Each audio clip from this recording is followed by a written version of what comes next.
Mr. Trainey's here, and I'm expecting Ms. Drummond. We are beginning with outstanding issues from 4, then outstanding issues from 5, and then hopefully we'll get 6. The first thing I wanted to deal with in 4, we discovered that we hit sort of a snag because so many of these seem to implicitly link the mixed-use standards into the B1A, the B1B, and the B3. And staff had some real concerns about that. And so that one came up when we were dealing with at least 5 of the outstanding issues on Chapter 4. So I asked Tom to reach out to Phelps P&Z to have a discussion about that, and I understand that it happened and I got some feedback that maybe it was productive. So Tom, you want to go through that, and then I'll ask Bruce to comment too? Sure.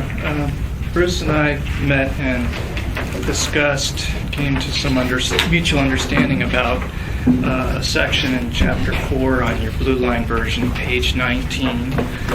This is a section, sections E and F, covering most of page 19 on your Chapter 4.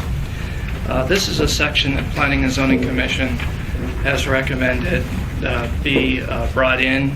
It follows the B1A, B1B, B3 districts, and it applies specific regulations to mixed-use projects. Blue line version of Chapter 4 are available on the table. Yeah, kind of keep it succinct here, Tom, if you could. So we essentially discussed each subsection and came to basically agreement between one another about what those were and what the language for those subsections might be. In a nutshell, in subsection E, to focus the first item more specifically on a maximum ratio of residential, so that you're ensured to have a commercial component in a mixed-use project, because the B1A and B1B are very limited in area and are meant for commercial. And so the language would be a bit more simple and more focused on just making sure that there is a minimum percent of your floor area on the site is residential. On the second item, floor area ratios, we came to kind of an agreement there, and as well as the building height limitations. The building height limitations, essentially what we discussed was that if the B1A, the base height is 30 feet with mixed use allowing up to 35 feet on the B1A. The B1B, the base height being the current code requirement of 35 feet with mixed use allowing that up to 45 feet in the B1B. And allowing those bump ups in height through an administrative site plan review.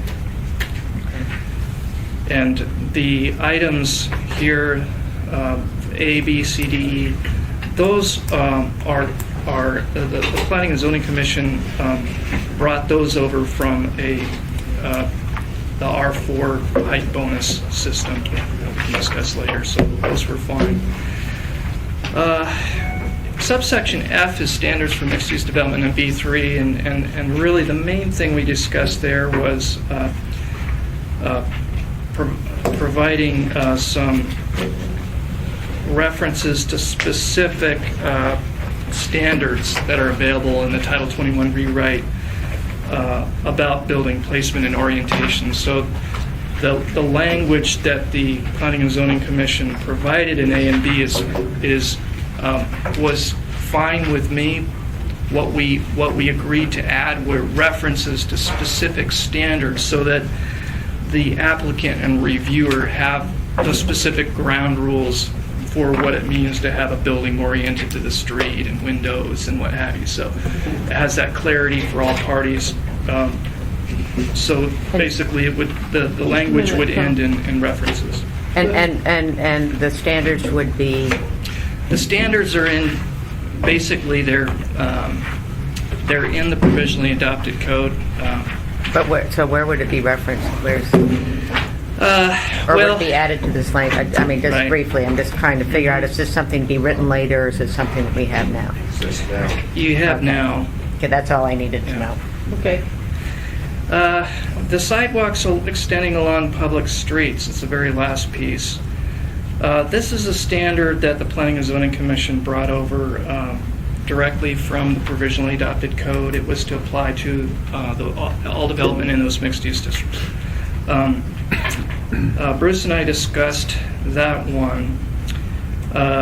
What the administration and department recommended for that specific standard was to take that back to 5 feet and then offer the applicant an alternative whereby they may, through incentivized, create what we called, it's in the administration's amendments, it's a provision called enhanced sidewalks.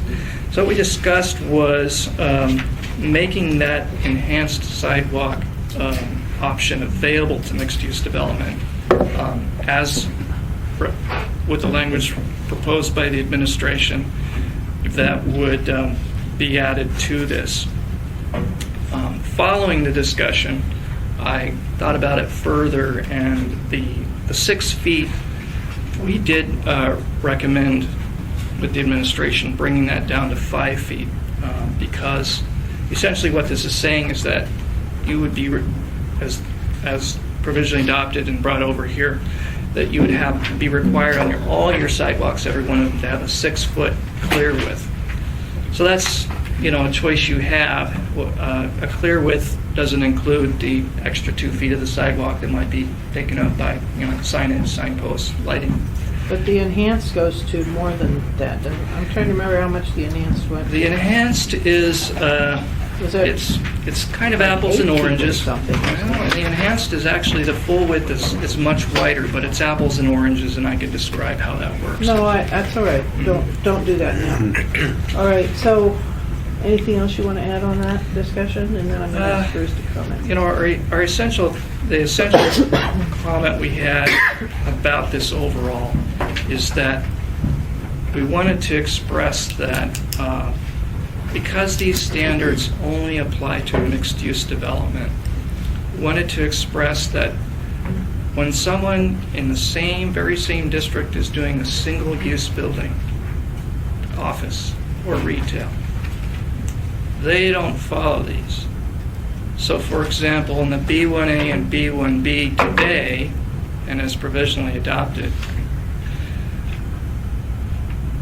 and in the Planning and Zoning Commission version, a single-use project isn't subject to the FAR system. And we understand that. Okay.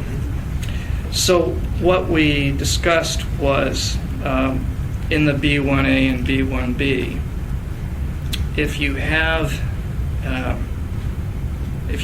one type of use subject to an FAR system and other type of use not, could create an unlevel playing field.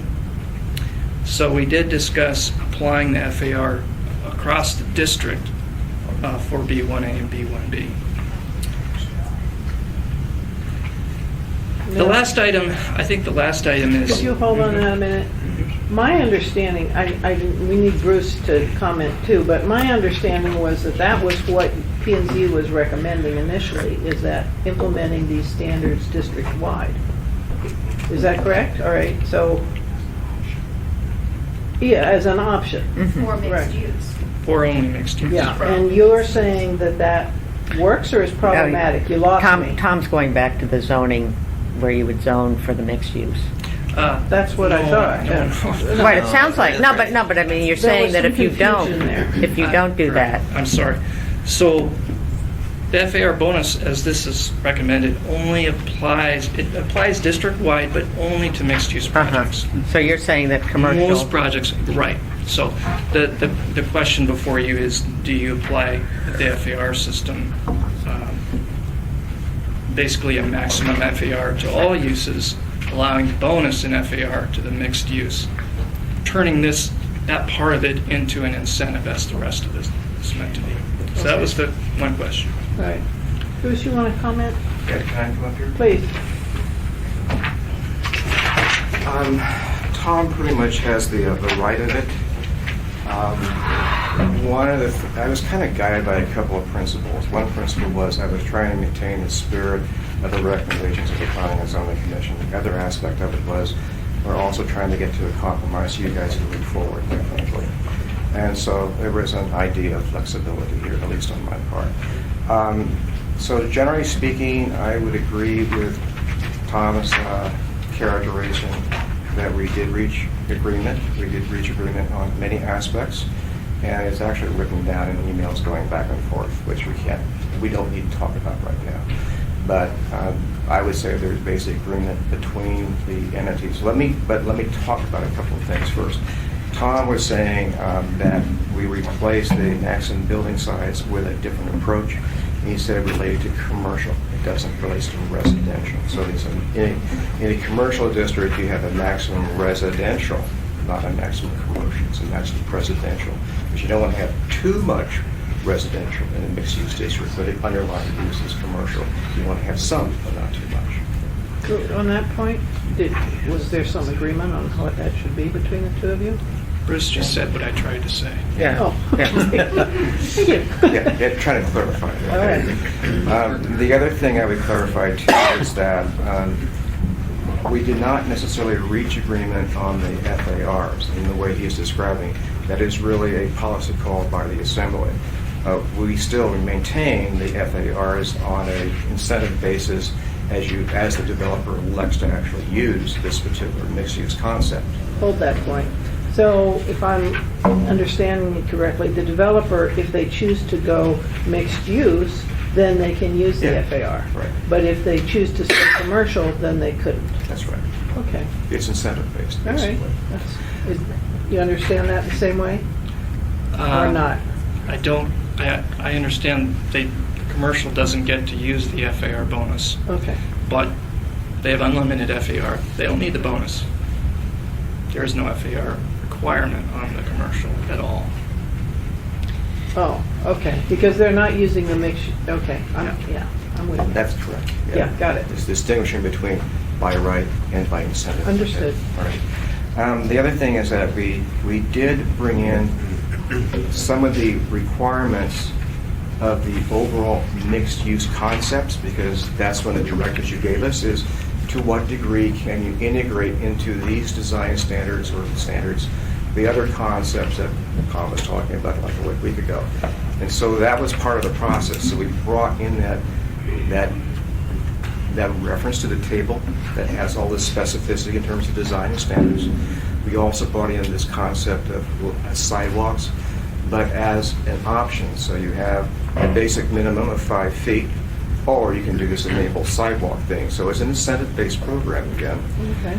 The other thing that I would mention is that, and we did also include in each of these a bonus incentive of a parking reduction up to 5% on that project that has to be approved by the traffic engineer. And so that's one of the other aspects you have in terms of the incentivized program for mixed use. We brought over and included here. That was not mentioned. Okay? All right.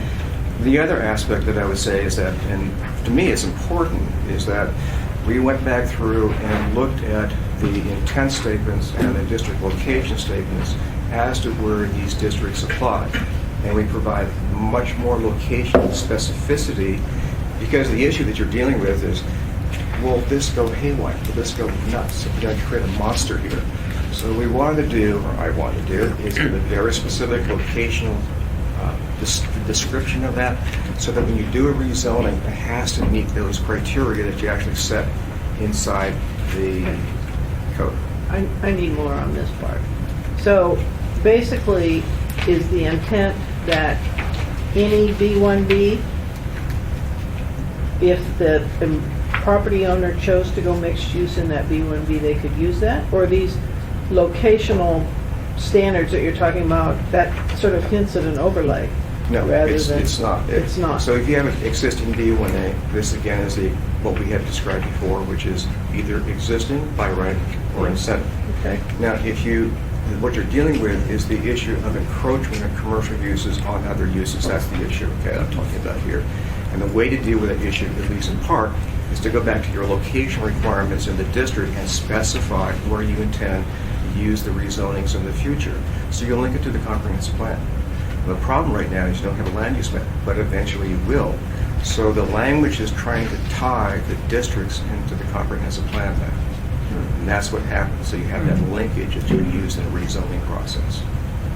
So potentially, if you have a B3 and in the future land use plan map, that does not indicate that that would be supportive of mixed use. Is there any No. constraint? No, that's not what I'm saying. I'm saying that Okay. if you do a rezoning on Right. B3 in the future, Yes. for example, you have to meet the location requirements of the B3 zone.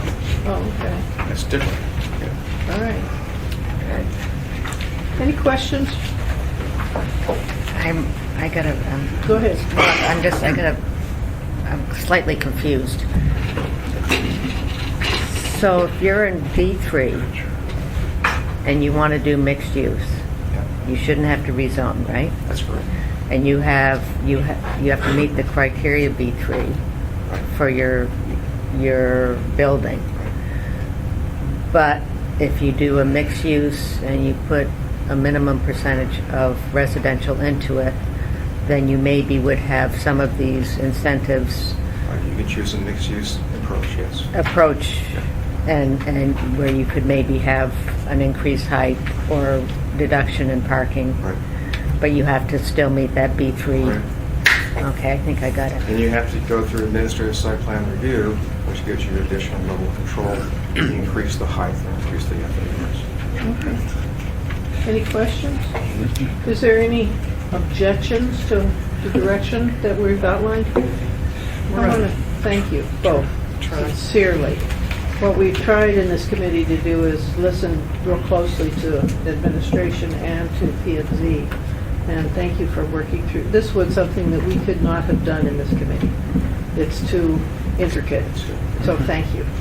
One statement, one comment I would make is that you probably want to go back to your R4 and then look at that, because the revisions we made in the Bs and commercial zones should also be reciprocally done inside the residential. We are going to, go Oh, ahead. can I ask? Sure. Since you're sitting here right now. So, because I was starting to sort of think, well, maybe we should have some R4A zones, or We're going to bring that up again. right, but could you fix this, have the similar situation? I mean, do you feel That's what you want to do. He agrees. what have R4A zones, or No. keep it R4?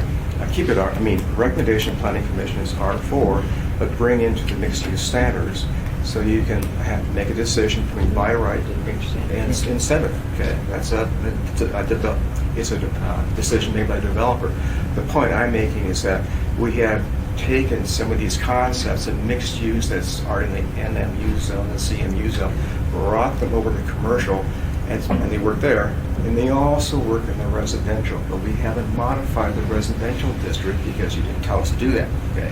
So- What I'm pointing out is you now have to go back to the residential district, especially R4, and make these modifications. And so if I understand you correctly, where with the B districts, we had a you dealt with the residential requirement in the business district to get the incentives. So in the residential, you would flip that to deal with the commercial requirement. Yeah. And that you haven't done yet, but need to do, and you need to mimic what we did here. We're doing that right now. Bruce and I talked some specifics, and I think we're on track to provide some specific language about these sections E and F that you all group can review, and so that folks can see what writing would be. And are you going to have the same conversation as far as R4? We were planning to have that today, so here at the committee. So. No, I would suggest that the two of us get together and talk about it. I think I'd be much more comfortable with that chair. Madam Chair, Just yeah. turn it back. It helps us if Yeah. you could keep doing that, so thank you. All right, I appreciate it. If I could add one more Go thing. ahead, Bruce.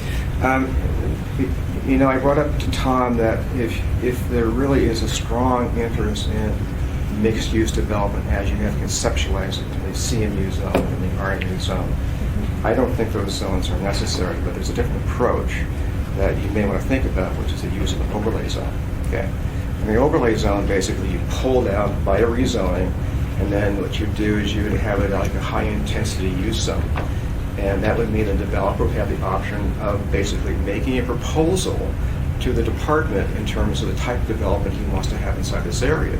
Then there'd be a review process against certain standards to actually approve it or not. So the advantage is you tailor the development to what the developer wants. You review it against standard design standards, and you have usually a review process before planning commission and going to the assembly. The concept is very similar to what's known as the PC zone, planned community zone. And planned community is used in remote residential areas. This would be used in the more developed areas of the city.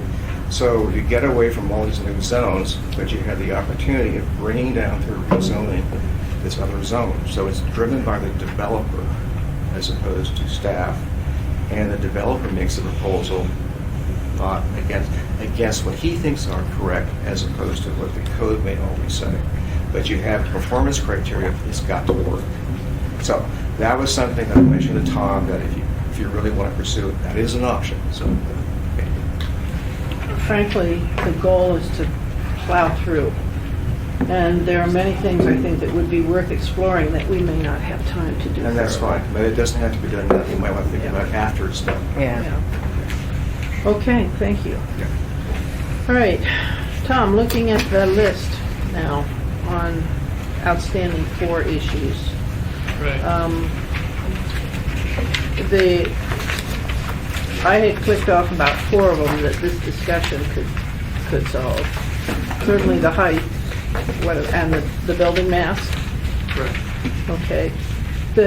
And now, the other one that was on my list is, Jennifer and I had spoken about the R4A and the R4, but I think we'll hold that too until we see what you guys have come up with. We actually, we had an opportunity to talk with Tim some more, and we were able to identify the allowed uses in the R4A, and it's a one-sheet table, and also some locational criteria for where the R4A would locate. But Tom, is it worthwhile to go through that now before there's this further discussion? Yeah, I prefer that we wait, because I think we're going to muddle through it, and I'm still getting my arms around this whole concept. Well, if we hold off on the R4 and the R4A discussion, the next item is also R4, and it's the bulk requirements. Discussed it briefly last week, but held off on finishing that discussion pending the Well, the decision. general sense you got from us is maybe a little more bulk, but not as far as P&Z Right. recommended. And so if you could integrate that in your on this discussion. R4 discussion, it would be helpful. Sure. Okay. You also gave us new purpose statement language here. Oh, this is from 3, though. Chapter 5. That's actually the Chapter 5 issue, but it affected Chapter 3, so we would be Okay, inclined to let's discuss hold on that one. Yeah. So what else do we have left on 4 that we can deal with today? We did have the development reserve Oh. question. Mr. Potter! I was going to ask you to go through the language, because after looking through all the provisionally adopted stuff, trying to get to the question that you were asking me from the Lucas standpoint. I can show you exactly. They're listed right there.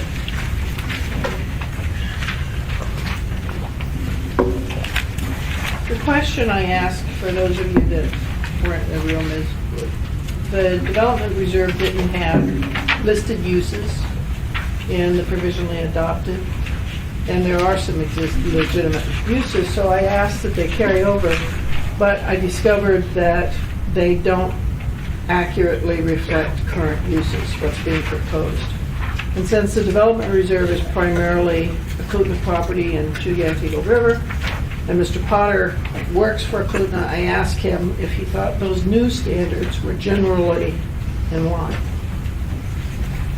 And, I think that's an acceptable list. I Okay. think the reality is that okay, most everybody believes that the development reserve, that at some point that will come back and be rezoned to TC or something else Absolutely. in development. yeah, absolutely.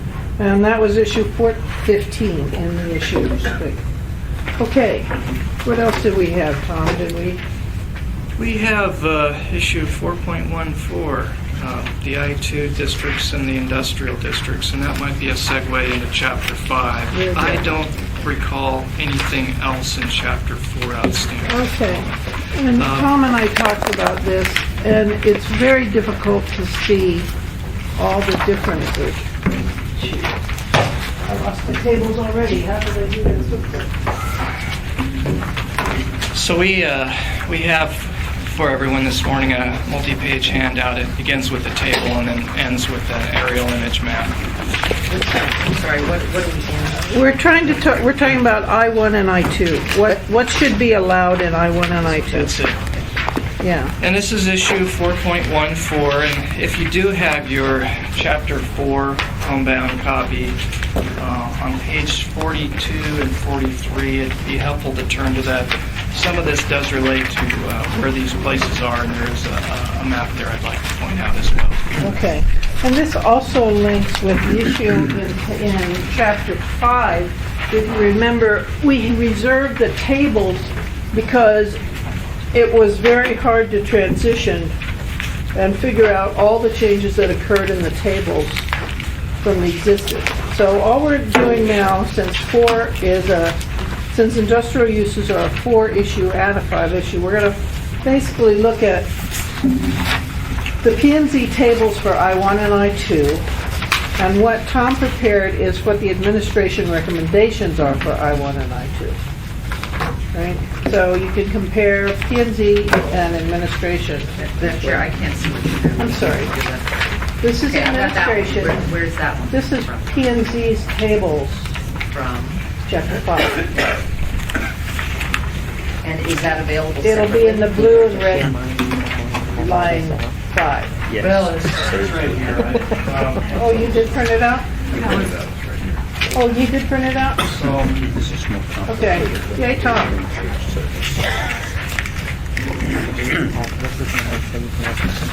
Okay. No, this is for the accessory uses. Oh, allowed uses are there too. Okay. All right, now, this is going to be a little bit complicated because Because they didn't put it all on one they page. didn't put it all on one page and the uses are different. So just to make it fun and exciting this morning, it's way harder than three-dimensional chips. So what I thought might be appropriate is just first take a look at it. And is there anything here that screams no to you? Say something. Unless you have Tom, did you have something else you wanted to say before we jump into this?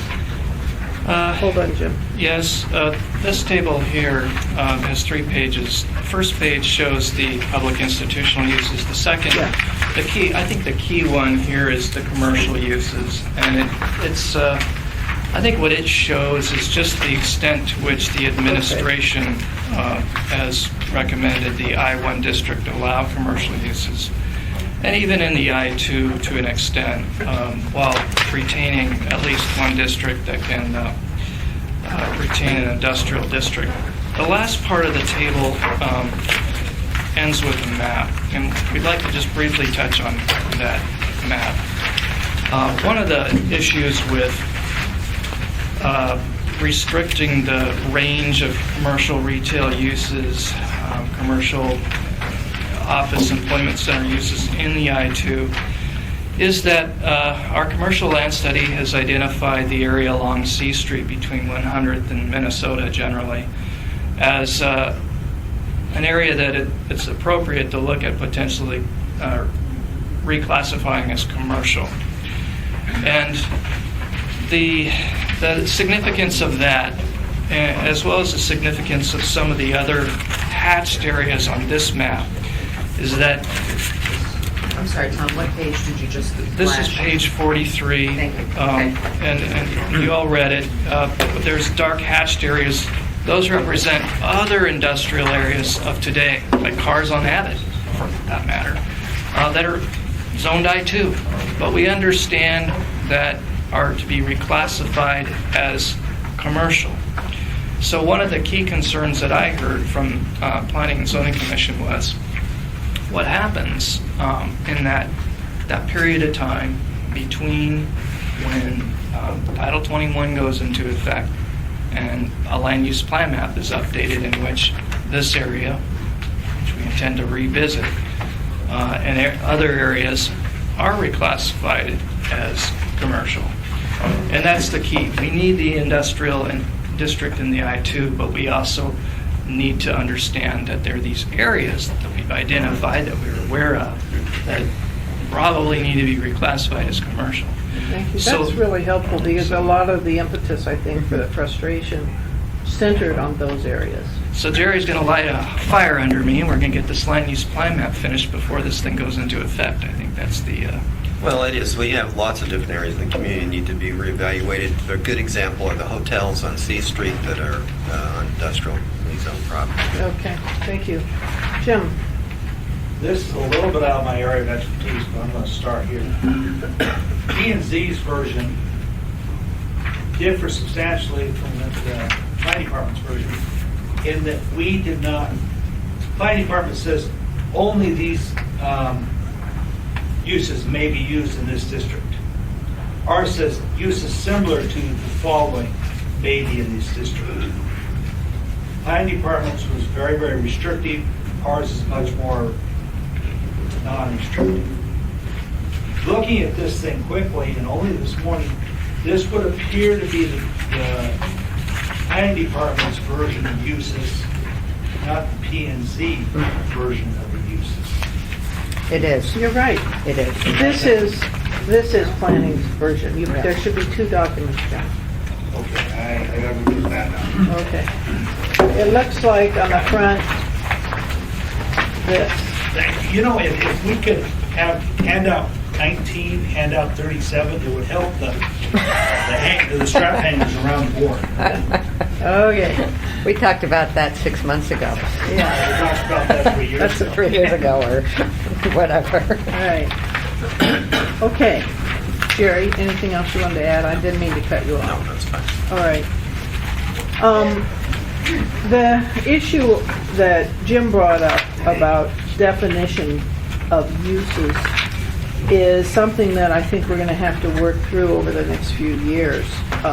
Actually, there are fewer uses in the provisional than in the current listed, but we are going to potentially be in a situation where we've got a use that's maybe but not quite a fit, and that's something that we can't deal with right now. It's too difficult.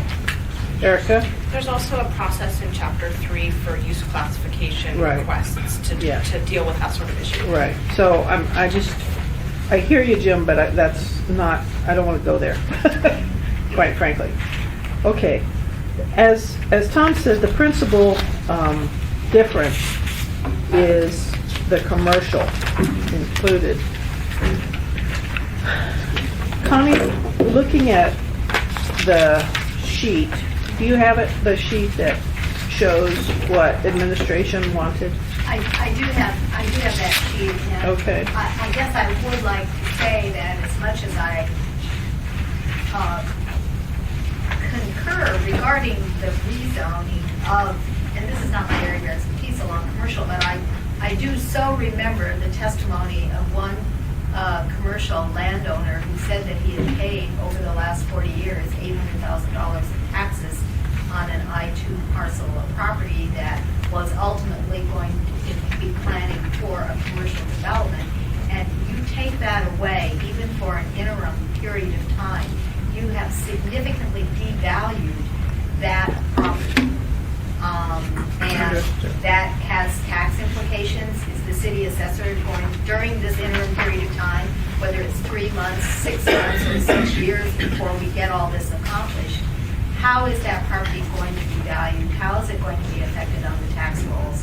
And will you have litigation as a result of taking away, even for an interim period of time, the commercial right to develop that property? Understood. Significant. It applies to office as well. Understood. Sorry. Office as Office well. uses. Office and commercial together. Bruce? I would characterize it a little bit differently, which is, I think, the real concern that P&Z had was especially on the I-2, because the administration's proposal to drop out all commercial use and other uses that are legally allowed now. We put back those uses that are allowed right now for the reasons that Connie suggested. Understood. Okay. My personal sense is that there should be more restrictions in I-2 than in I-1.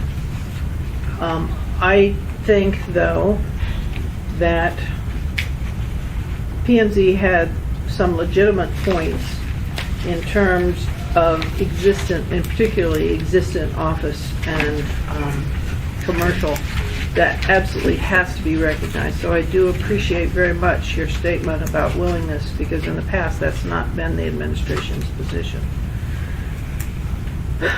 Tom, I wish I'd gotten this earlier. The reason is because what I did was go through my sheets from P&Z and mark it all up for things I didn't like. And I cannot do that now. So I think that this is another one where I'm going to maybe ask somebody who's willing to sit down with me and just go down through this and then bring a sheet back to, somebody who's willing, right, Jennifer? But, It was and nice then I'll last bring weekend. back We a can do it sheet, again. And then you can tell me if there's something wrong with the sheet, because we cannot sit down here. Nightclub, yes, no, it's going to take us too long. All right, but you've got it now.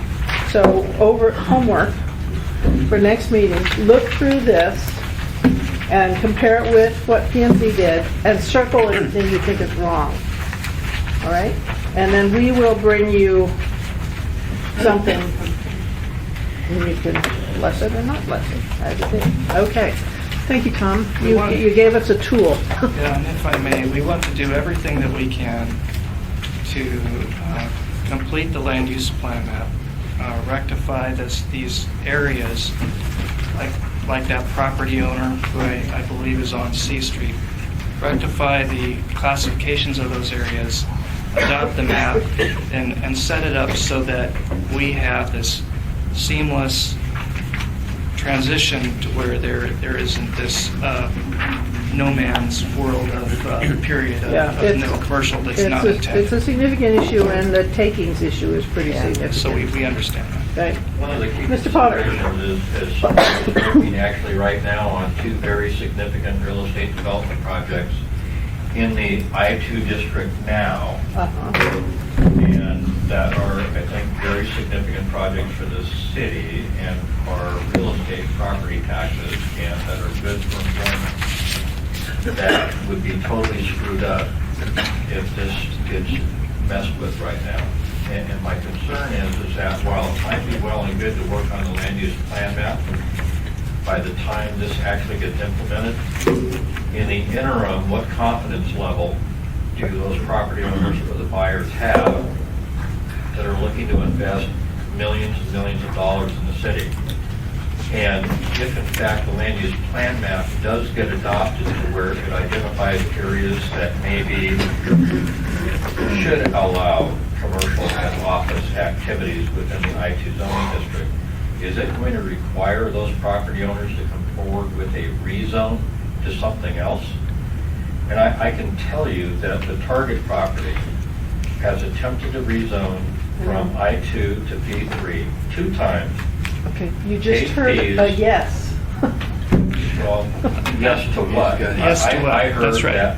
I Right. heard that there would be a land use plan map, Right. But it sounds like the entity, it's not going to be a land use plan map that says within this area of what's zoned I2, you can do commercial uses. Correct. I get the understanding that, well, that's going to be our then note to you, the property owner, to go ahead and use your property.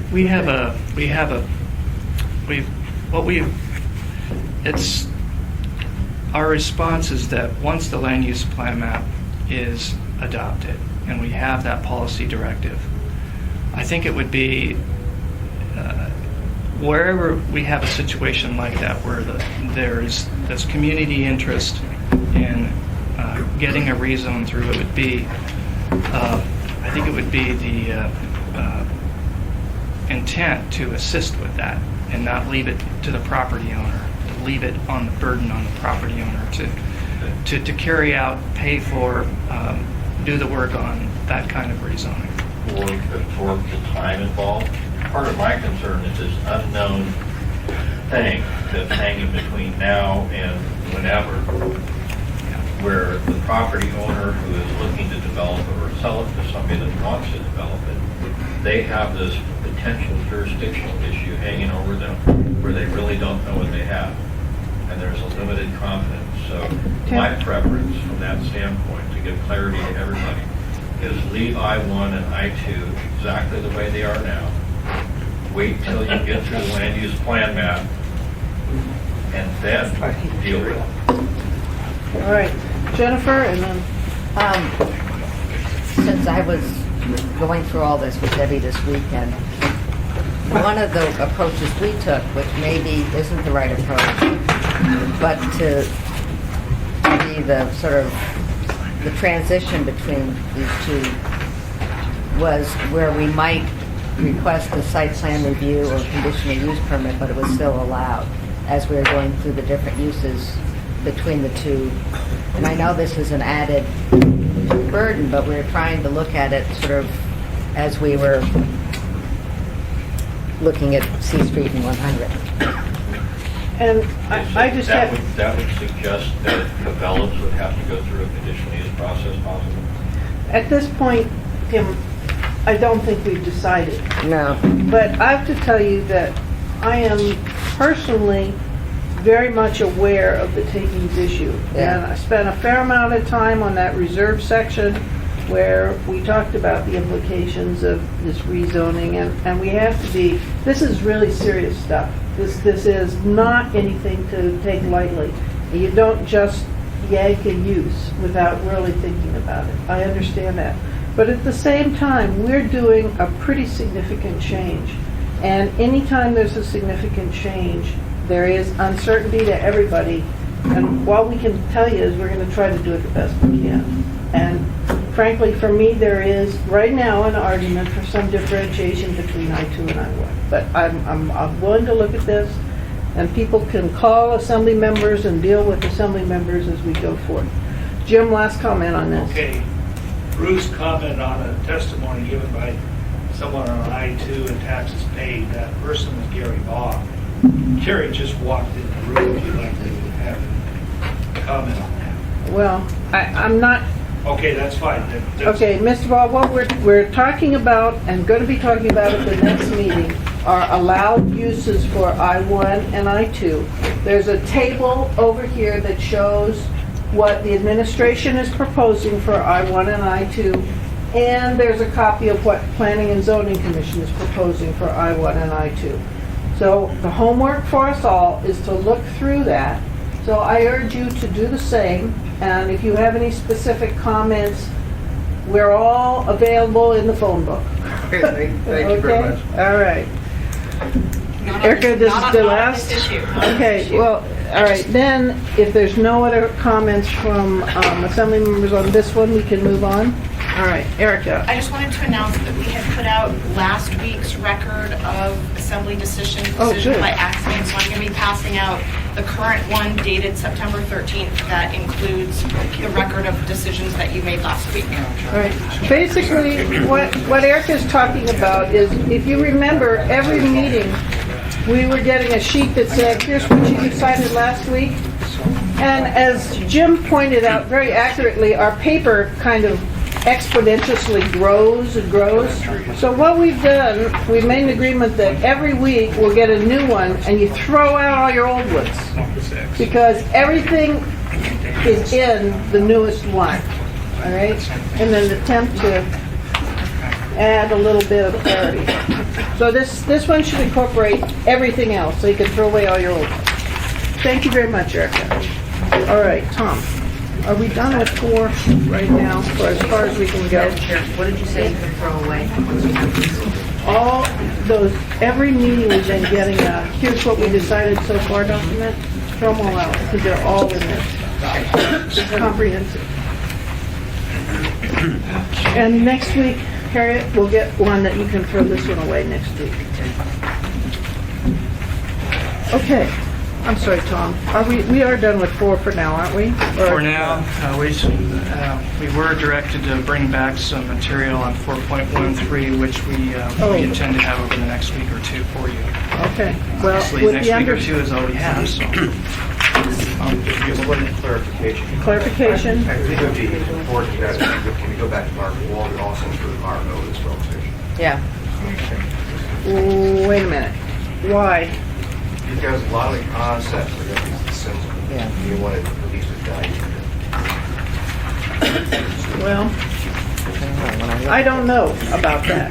Let me think about that a little bit, okay? Okay, right on time. We have a record from last week, and on page 11 begins several items on chapter 5. So Okay, so now we're moving to 5. 5, and so Hold on just a minute. I've got to refile. so we're moving to our blue line, red line version of chapter 5, and the departmental issue response for chapter 5, which in color is pink. Okay. There is also a handout. Let's do that handout first if we could. Okay. If you remember, we had some discussion about the P&Z issue, saying that government buildings could be spread out from downtown, midtown, and UMed. And we gave some feedback saying generally we think they should stay downtown, but we wanted a little more latitude for specifics. And so there was a committee, Mr. Shute is here from Downtown Partnership, and I think he participated. They came up with this language. Does everybody have it? It looks like the new language is to add the words, or would not be compatible with the urban center. This one. Yeah. Comment on that, anybody? Question for staff, I guess. Go ahead, Chris. Were you all provided with a copy of 2105-040C4 as well as 2103-140, the public facility site selection language? Well, we've got the whole Title 21, so. Because there were edits made to both. Just want to make sure. Okay, no. On the back? Yeah, on the back. Thank you. I did not see that. Thank you. Jennifer, did you want to say anything? Yeah, I think it's all right. I get a little,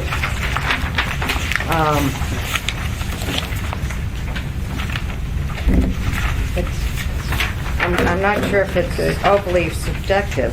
I have a question on number 9. Can I interject one? Yeah. Madam Chair, could I ask, can we please continue and finish out our thoughts instead of leaping from place to place? We've already got enough This is confusion the with all the same thing. paperwork. Well, let's go entirely through a single thought before we jump to the next one. Thank you. Well, the single thought was that this language is dependent on the language on the back of the sheet, Harriet. If I may, I could describe the process by which these amendments were made and how they would cover the inappropriate use examples that were raised at the last meeting, how the process would work for those examples. You mean the process of how you came up with the language? Or the process of how it would process of work? how it would work. What is compatibility? I'm sorry? What is compatibility?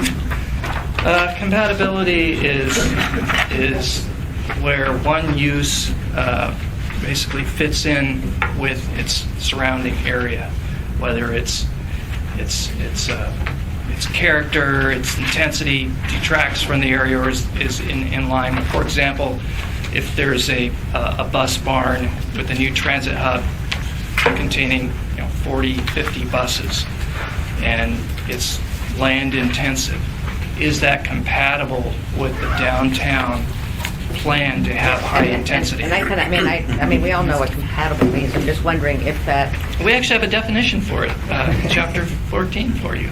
Yeah, so, Okay. and someone just put it in front of me. So, Tom, I don't think you need to walk us through the whole site public. But- we walked ourselves through it using the transit hub. Well, we did bus it barn. fairly recently. We changed that, so the assembly should be at least somewhat familiar with it. We feel that what this language does, particularly on 9 before stated, major offices shall be located downtown, shall. Okay. If and or but. No, what this does is it makes it, again, this is a discretionary site selection process. This allows that flexibility with the revised language. It recognizes the priority location, but without requiring it outright. My question is, it says conformity with the adopted policy priority. So whatever the policy priority is what rules. Right? This is saying that the criteria, it shall be considered. So the conformity with the adopted policy priority shall be considered. Maybe we can clarify that. No. Well, maybe it's not a sentence then. The conformity of the proposed site with the adopted policy priority is what it says. That's what you consider it. I mean, that's how you make your decision. Is it in conformity or not in conformity, right? It's a criteria that shall be considered, and it's one of 9 criteria. So you don't have to follow it? My read would be you'd have to follow each one.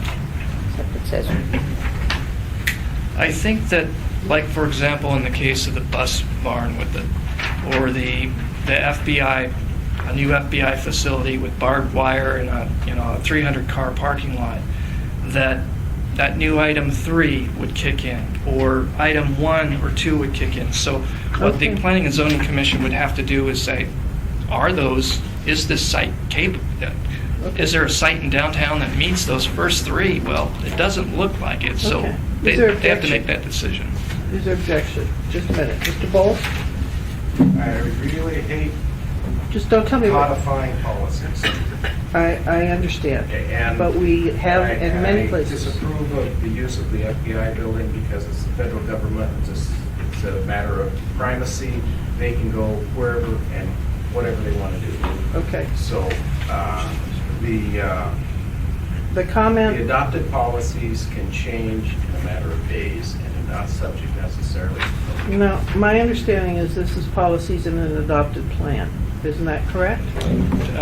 In Anchorage 2020 and in the downtown plan, yes. Well, in adopt, yeah. Yeah, then it should say that. Well, I thought it did say that. So, Mr. Ferguson?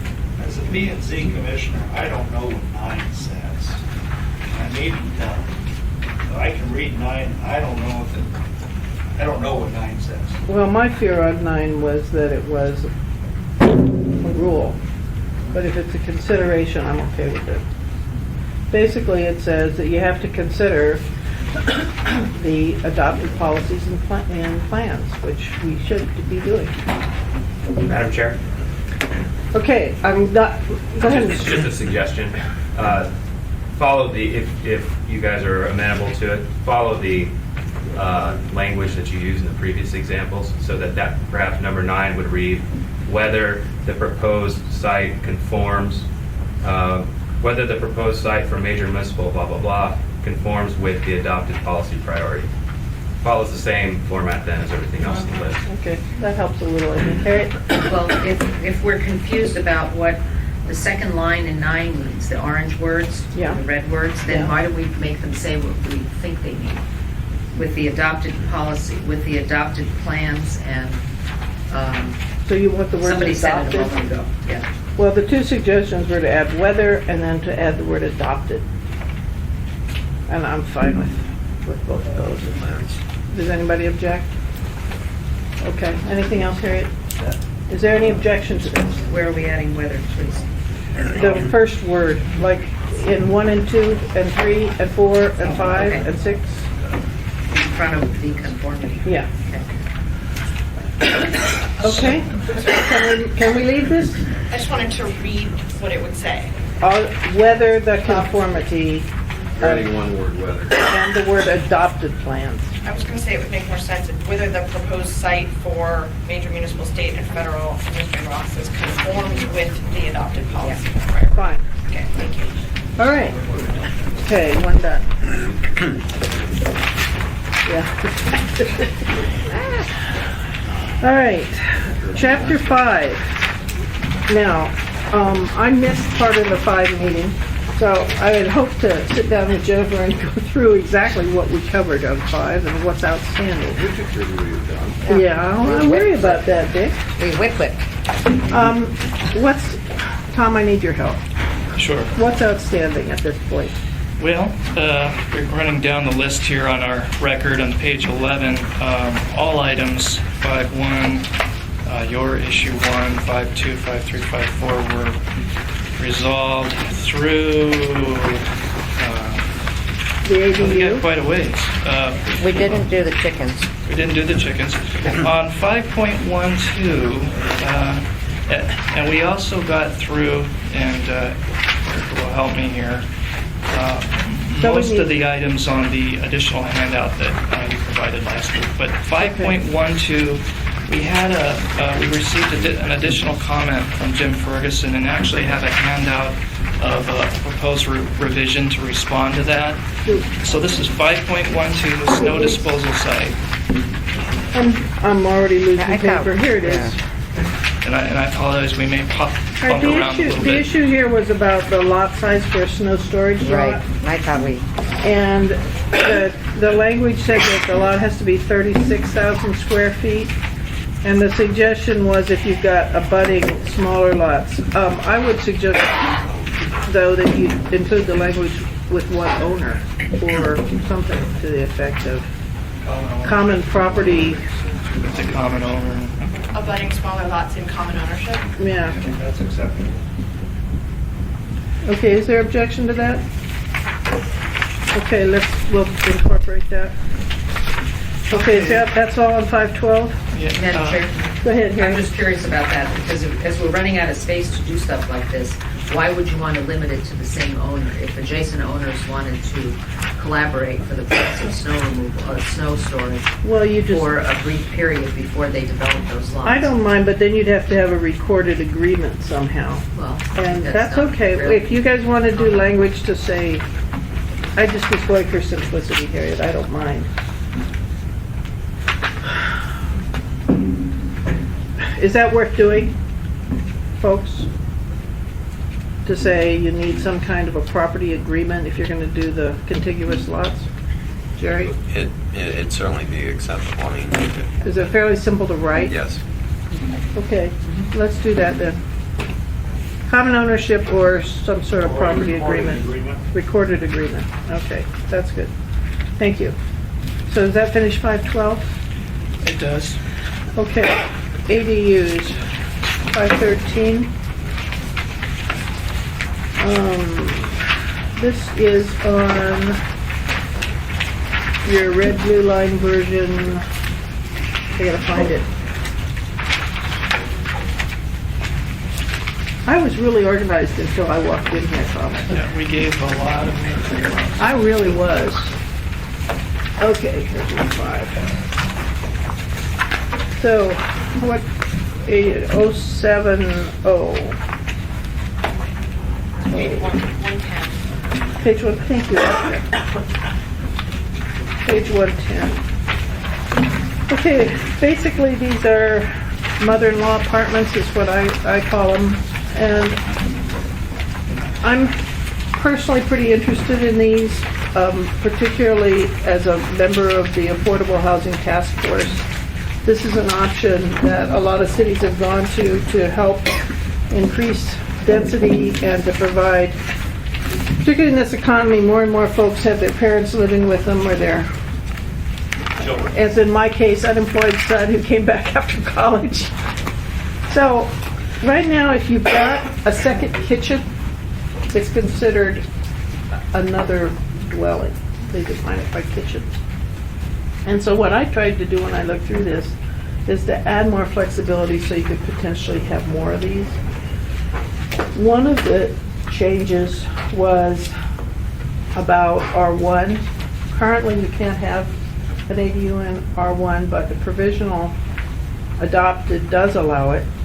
The suggestion, I made several suggestions. I actually wrote an ordinance for this, folks, but decided not to put it in because there's so much else going on and so many Title 21 issues going on. But the changes that I proposed are, now I've got to find them. They're on this other sheet. There is, the sheet is a handout, and we handed that last time, but I believe there's also handouts on the table. Okay. No, and I don't have it again. Thank you, Tom. It's in here, I can, No, that was- that's the old, that's it. that's a chicken. chicken, that's a chicken. Thank you. This chapter is called Chapter 5 Additional Amendments. Yes, it is. Okay. I only suggested a couple things. I wheeled back after Erica sent me a long printed brochure about ADUs and how they're treated in other places. But one of the concerns I had is on page 111, there's a requirement on line 13 that says no more than 2 people may reside in an ADU. And I personally think that that's not enforceable and is illegal, because when we went through that whole discussion about assisted living, and we saw the standards there, you can't really pass laws that say how many people can live in a location.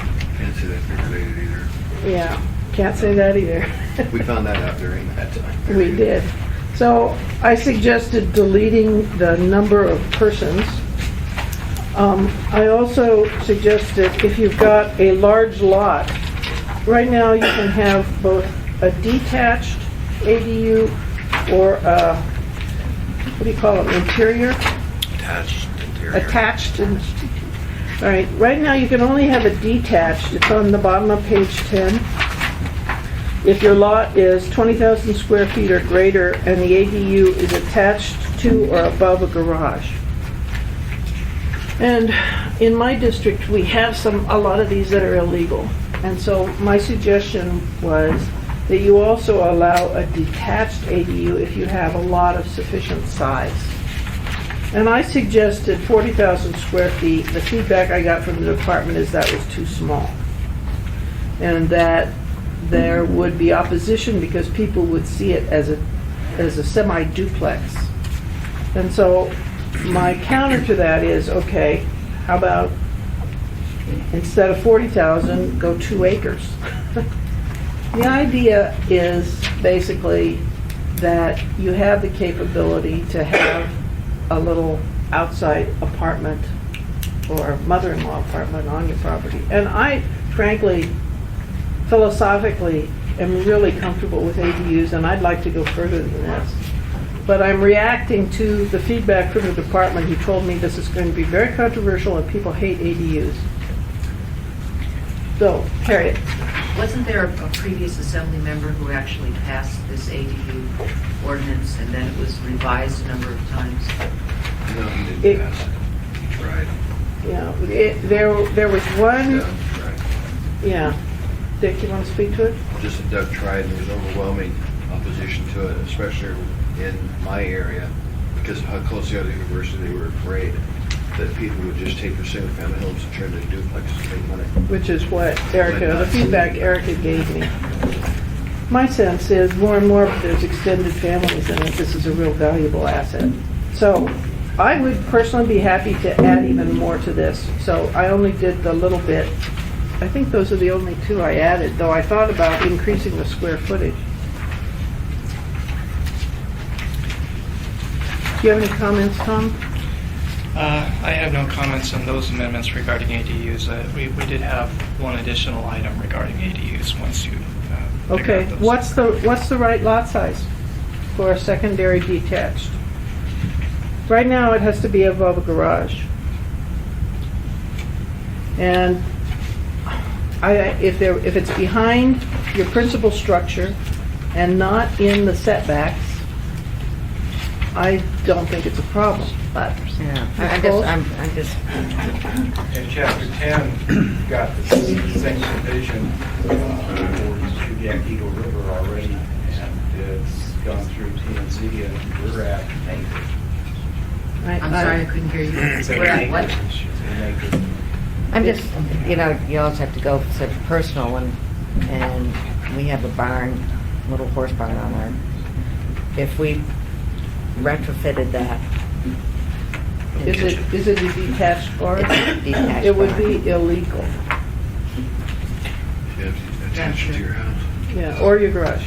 There are Great. far denser communities than Anchorage that allow these kinds of structures than an acre. I think the smaller size is more appropriate. Shall we try it with an acre, 40,000 square feet for a detached? There's 20,000.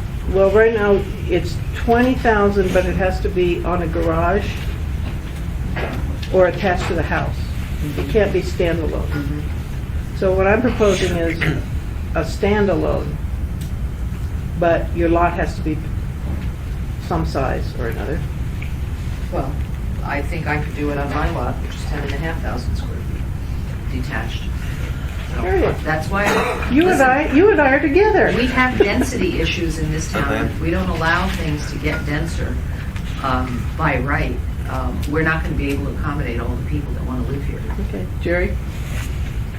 I'd be interested in knowing the financing portion of it. The Connie might know, she had some comments, but, if it truly is an accessory dwelling unit, there are many, many other states and jurisdictions that have these. Hawaii is, prevalent with second structures. Yeah, I did the internet search, I saw that. As long as they truly are accessory dwelling units, then they have like minimum impact, and they're not a second structure in size. It probably is appropriate, especially in the 40,000 square foot lots. I know it's going to be probably controversial. But as long as it's truly proportional and doesn't exceed the lot coverage for that zoning district, and it's limited in size, it probably is appropriate. Okay, Jerry's suggestion is 40,000. Harriet, I would be happy to show you the, I forwarded to them the ADU ordinance that I wrote. It really adds a lot it makes the ADUs bigger on a lot. It makes them allowable in more places. But the feedback I got was, watch out, watch out, watch out, red flag, controversy, controversy. So I pulled it back. I also gave that ordinance to Connie for P&Z to consider, and you chose not to. Maybe you should talk about why you chose not to. Well, I think the issue in general is retrofitting.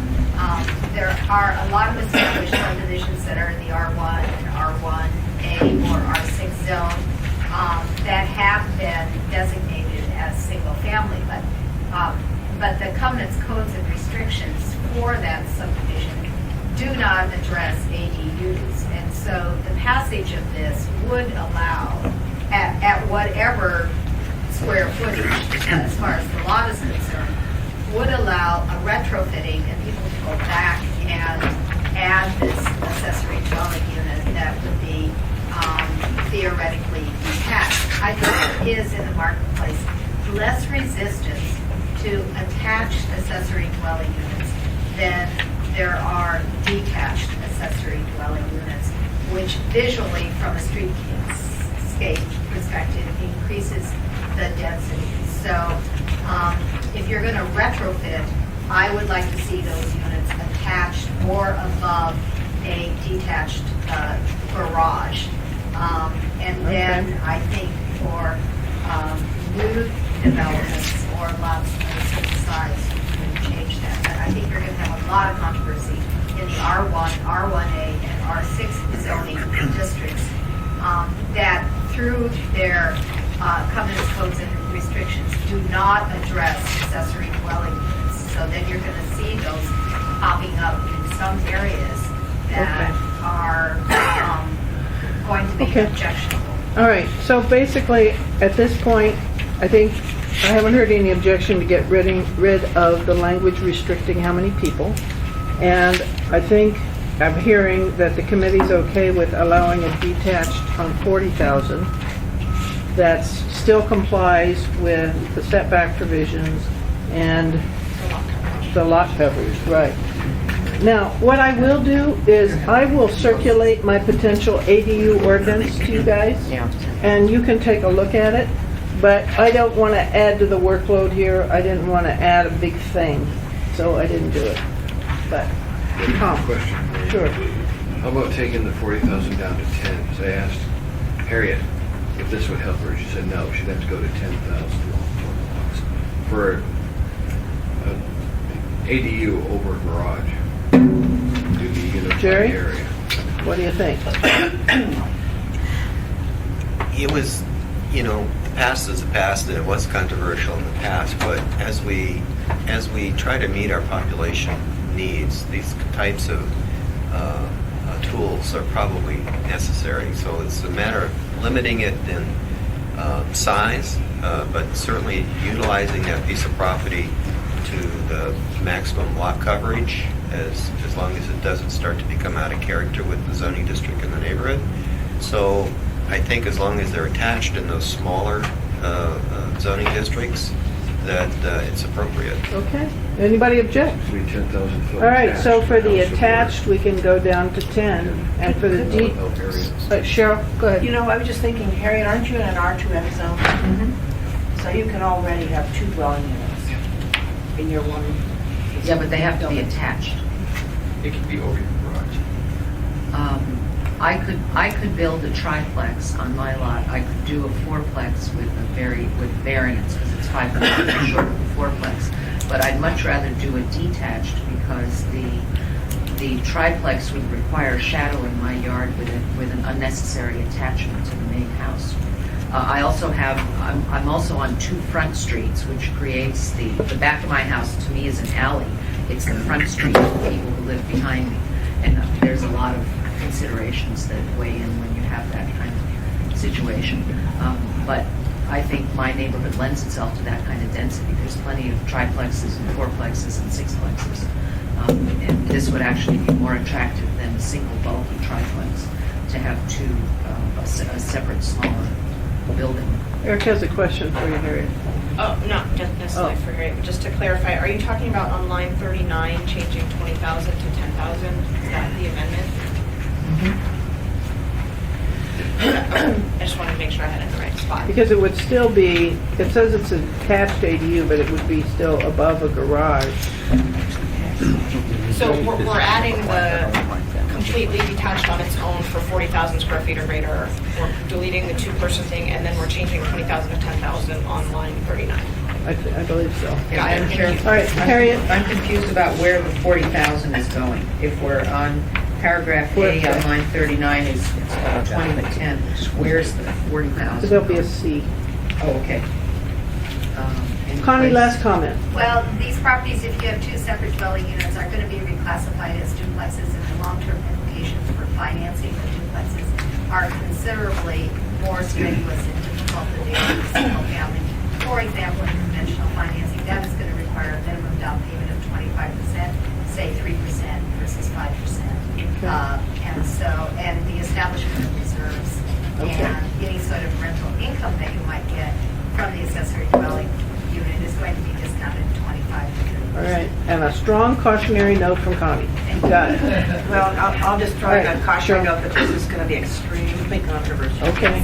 All right, well, they went further than I thought they would, Cheryl, so, hey, you never know. How dense Anchorage is becoming and will be in the future. All right. Okay. I apologize if I may interject here.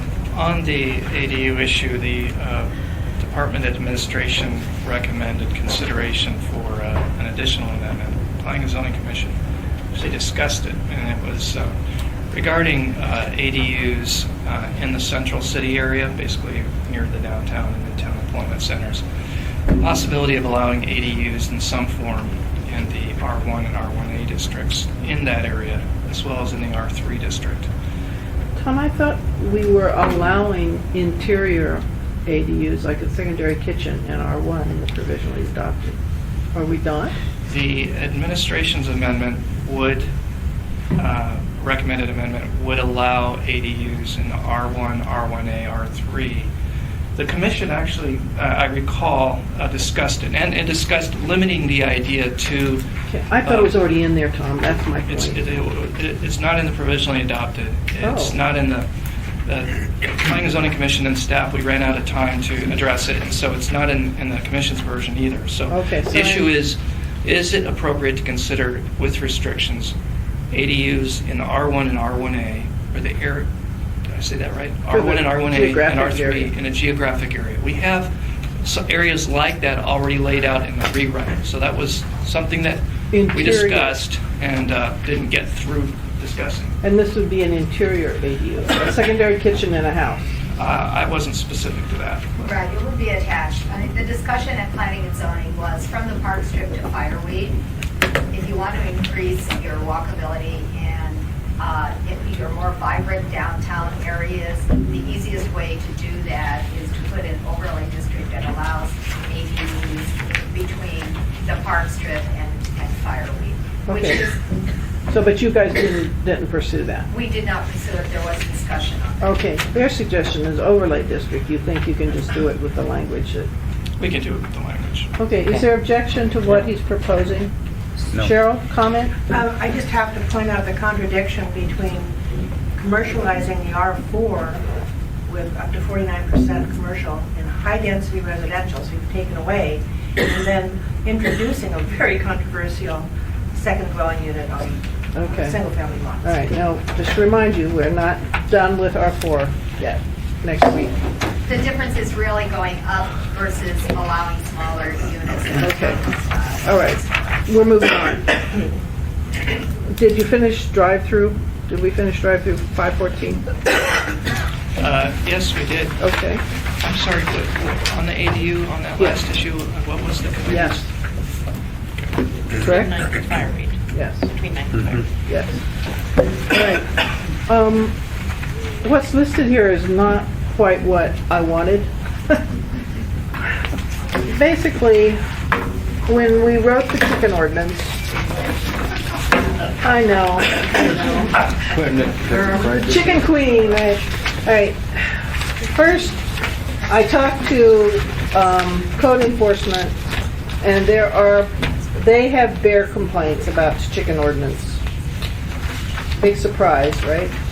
So, yeah, you did, but also incredible number of people love and keep their chickens. Talk to Amanda in the clerk's office. Okay. The problem that just came up for me in my district is I've got a mobile home park that is very rural, and apparently when we wrote it, we said no chickens in mobile home parks. The problem I've got is disparity of treatment, because if you've got a house, you can have chickens 10 feet away from your neighbor, basically, lot line. But if you've got a mobile home, in this case, this guy with the chickens is 50 feet, no, he told me 50 feet from one neighbor and 60 feet from the other. So what I was going to suggest, you could do it in a mobile home park if you're at least 20 feet from any other residence or structure. Well, that'll be structure. Any other, I guess, residence or commercial building, and the chickens are in a pen. I have to admit, he also left his chickens ring free. The reason I do that is because just because you're poor and you live in a mobile home, you can't do it. But if you're in a house, you can do way, way more. Would you object? Dick? Why? Because you don't own the land you're living on if you're in a park. Now, if you're in a lot that's zoned for a mobile home and you own the lot, I can see that. But what you're saying is people at Manu's Isle use trailer court, They couldn't do it. they couldn't do it because they don't own the property. You'd have No. to add into there, they would own the property. No, because a lot of people rent and keep chickens. And you can't do it in Manu's because there's no trailer that is 20 feet from another trailer. Okay, so we're writing it just for you to deliver your gas? We're writing it to give fairness for people who live in mobile homes. I think mobile home parks vary tremendously. I'm trying to think of the one right next to West High School, which is, I don't think they're that tightly packed in there, and it would allow them, just like the single-family homes across the street. They're closer than, the pin would have to be 20 feet from everything, is it? Wouldn't Google it? Maps, see what we Okay. can tell on Google Maps. Comments? Work it out, Miss Osiander. It seems reasonable to me. I'm surrounded by chickens. Hey, passenger pigeons. It's just basic fairness for me if you live in a mobile We should home. always be fair. I think so.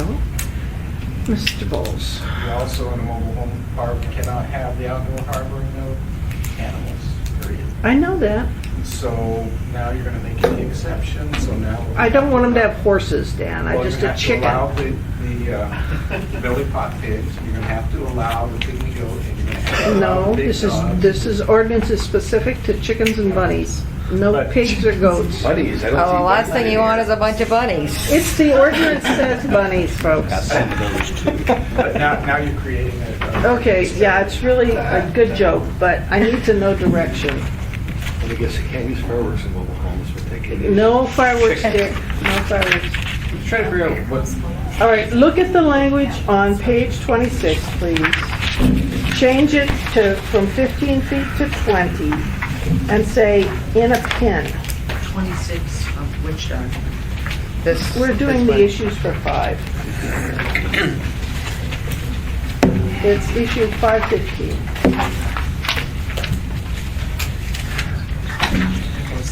Please repeat again what you're changing Cross out 15, on. put in the bottom. 20, yeah, and add the word, in a pen. Like you said, this guy lives around free. He does, he's wrong, he can't do that anymore. I don't want him to do that. Where does in a pen go? Trying to look. I'll let you figure out where to put in a pen, I don't care where it goes. It doesn't any structure or fence enclosure imply pen?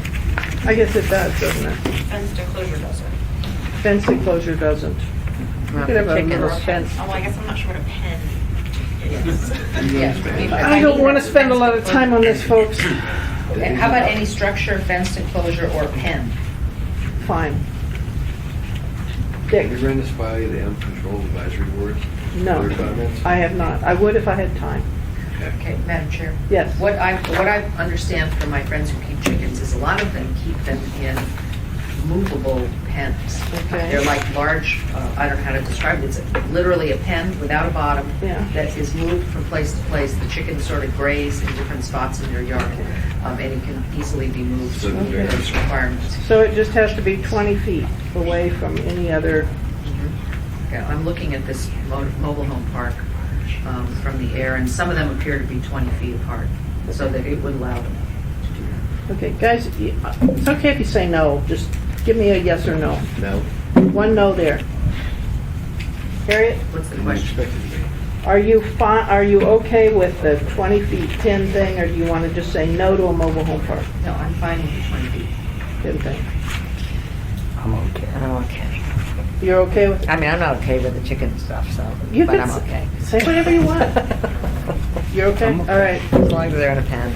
okay. And we have bear corridors. Now, the other thing that, the other thing that I floated, and I've only floated this to Patrick, is to change the existing chicken ordinance to add that pen language. And I would be, And that's something I talked with Jack Frost about, because we were brainstorming for ideas for the bear protection, and it might be a little better if you got your chickens in a pen rather than running all over your yard. and that keeps the bear, Bears can drag up. and what, they what, can that bring keeps to the eat bears in one place. Focus. Focus. I don't want to do a whole lot of changes to chickens, because I don't want to hear from 50 chicken people at the But assembly. I would And support you will. that. Can. I would support that. You would support a I pen? I have free chickens in my neighborhood, free range, and it's not pleasant. Okay. Are you two okay with adding, okay, the current ordinance would also say a structure then, of some kind. Keep in mind, when it comes in front of us, I'll vote against it again. I'm That's consistent. fine, that's fine. Okay, thank you. Now, screening of connexes. Did you finish this one? We did. Okay. And then the last one, oh, that ends it. Yeah, we should be in chapter 6. Oh, here's the chicken ordinance in the back, if you guys wanna read what's currently allowed. Just to make you aware, the one hanging item in Chapter 5, which is very related to your industrial use discussion, is 5.8. I'd encourage you to take a look at 5.8 one more time. It has to do with recommendations and public comments regarding office use limitations in the I-1 and I-2 industrial districts.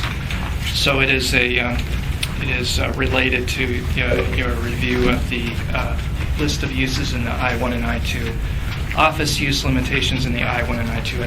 In addition, on Debbie's handout sheet, there is a question, item 7, why prohibit financial offices from B3 and I-1 financial headquarters? And so those two items are related to your industrial, and I would encourage you to take another look at the recommendations in 5.8. Okay, as soon as we deal with the tables next time, we'll deal with 5.8 immediately after. All right? Okay. With that, are we ready to start 6, Tom? Chapter 8, there were two hanging items related to vehicle routes on slopes and secondary small lots. And Ms. Walsh is expected in the next 5 to 10 minutes, so if you hold the vehicle one until she gets here. Well, first though, I just wanted to ask a question. Remember that was hanging, and I asked you guys to come up. Have you had a chance to do that? Yes. Okay, just I have. then we'll hold it for 5 minutes at Tom's request. So, 6. Small lots, are we holding off on anything? Oh, that was the other thing. Connie and I left, or met, and I can kind of go through what we talked about. You don't need Sharon for that one. Okay, go through it, please. The small lots would be a consideration to accommodate fee simple lots rather than doing them all Tim, as... hold on a second. Let's find the issue so people can follow that are in the room. 811. I'm sorry. It's chapter 8, 811. It's called exempting small lots from minimum width to depth ratios. Okay, go ahead, Tim. The idea would be to be able to accommodate fee simple sale and purchase of smaller lots that would accommodate a more compact development type and possibly a little higher density. We believe that lots could be as small as basically setbacks from the perimeter of the building footprint, and that would be whatever the underlying district requirements were for the setbacks, or a minimum of what the code requires for those. So, for example, we would have a 20-foot front yard, a 10-foot rear yard, and a minimum of 5-foot side yard. It would also be driven by maximum lot coverage. If it is a multiple-story structure or home, it would be a 40% lot coverage. If it's a ranch style, it would be 50% coverage because it takes a little bit more square footage to do that. It would be done under a conditional use process so that we didn't have the runaway Lee Baker approach to smaller type developments and that. And that it would require a homeowners association. The homeowners association documents and covenants would have to be reviewed as part of the building package. And the must include architectural review committee as part of the documents. There would be an evaluation of architectural variety by the planning and zoning commission during the conditional use, with a minimum of 4 to 5 different facades and at least 2 different roof designs. There would would be a requirement for enhanced landscaping, would be one of the considerations that the planning commission would be looking for. They consider snow storage and guest parking. Okay, so basically, the recommendation then is to create a conditional use section for the narrow, small lots. Yes. Was there a maximum number of units you were looking at as part of that development? And in this case, there was not. There has been some discussion with Dr. Connie and staff as well that for a special type of small lot single family, which can be done as a condominium or a fee simple approach, which is called a cottage development. A lot of communities outside have looked at a maximum number of units of 8 to 12. That is almost always on an infill basis, because once you get over 12 with these tiny little cottage homes, that in some cases are somewhere between 6 and 850 square feet or 900 square feet, you actually lose kind of the cool character of that. For the small lot approach through the conditional use, it would not be limited that way. And I think that what this community is going to do is, once we get some small lot development on the books and going, that there'll be opportunities to come back and add to these, so that these different types of infill developments would be looked at more closely and differently and have caps on the total number of units. Tim, hold on a second. Tim, could you provide that in written form, Sure. those lists? Okay, Harry? Would this provide flexibility to those groups of people that are looking for co-housing opportunities in town rather than out on the fringes of town? The small This common would areas, that definitely sort be of thing. another tool for them to use. Currently, at least one that I'm probably advised off of the valley is looking at doing a PUD. And they have kind of an interesting approach that would fit good in the PUD. Financing is so critical, and Connie can speak to this as well, that the financial institutions and government regulations kind of go back and forth as to how they treat whether it's a condominium or fee simple. And right now, condominiums are not necessarily a favored beast from a financial standpoint. And when you do a development, if you have within that phase, it could be a full project or a small phase, let's say like you have an 8-unit development in a condo structure, you have to have a pre-sale of 70% of those units before you can close on the first sale. And a lot of what happens is that people that get in early and say that, yeah, I'm putting money down, I want to buy a unit, they get frustrated and drop out as other ones are coming on board. And it's a vicious circle to have happen. So that's why having a fee simple approach where you can have one, but have it done under a collective oversight of conditional use to make sure that we don't have Lee Baker's site condos happening. Immediate response, We Jerry? support that. The concept, if you just throw in vehicular circulation as part of those criteria, we support that. Okay. Open space, I know there's concern about providing, in some cases, a central open space, but adequate shared space between the buildings. There's a laugh, we talked about it, so. Tim, this is an You wanna- interesting one, Connie. Tim, take your papers off the keyboard, please. Yeah. Thank you. Okay. Tim, you want to respond, or we go to somebody else on that?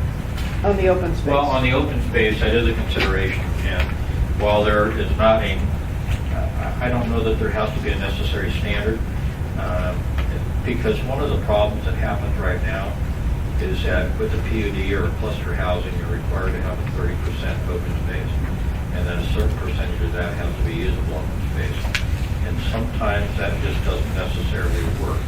And I think we need to look at our assets a little bit better so that if you're actually locating adjacent to a school or a municipal park, does it really make sense for that development to have either directly adjacent to a school ground that has park and playground areas or a city park. Yeah, that So makes that sense. would be that consideration. You know, should there be open space? There should be. Is it 10%? Is it 20%? It's a sliding scale based on what you're adjacent to. Okay, and what, how close it is. what I'd like to see is this written up and then presented to the committee for further yay or nay. All right, I'm going to allow only limited comments on this. One comment, Cheryl. I have a question, where is this applied? That's a good question. What districts? Existing subdivisions, existing It would be applicable in any of the zoning districts. And really, the idea is to try and have the ability for someone to finance and purchase their own structure. And this could be done on a common law approach, or it could be done as So a... it's an infill tool. It's an infill, or it could be a new project. It could be, I think you'll probably see when some of the mobile home parks finally rot out and the infrastructure can't support them anymore, that this will be one of the redevelopment tools that will be used. Okay, Connie? Well, the only thing I would add is that there should be a minimum of 10 feet between buildings if they are not attached, and we would like to see the 10 feet side yards between structures that can be used as driveways, so that you can get the garage off the street front. All right. We're putting more work on you, but if you could get that in written form, and if you two could help. Okay, all right. We generally have a concept here, but we're holding until we see it in concrete form. Okay, the vehicular routes on steep slopes, which is issue 8.9. The rationale that was given to us from P&Z is that you deleted this because you thought it was too restrictive. And so my response to you was, please be specific about what is too restrictive. Do you have something? I actually do have something, and I have it in writing. Okay, can you talk while you're passing out? I can.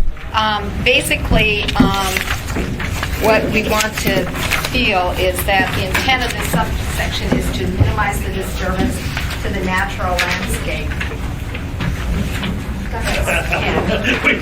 My copies.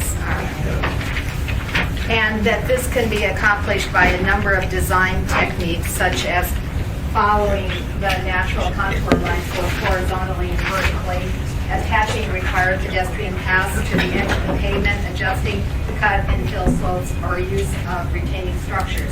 We just felt that this section was too restrictive because of the variety of issues that are addressed.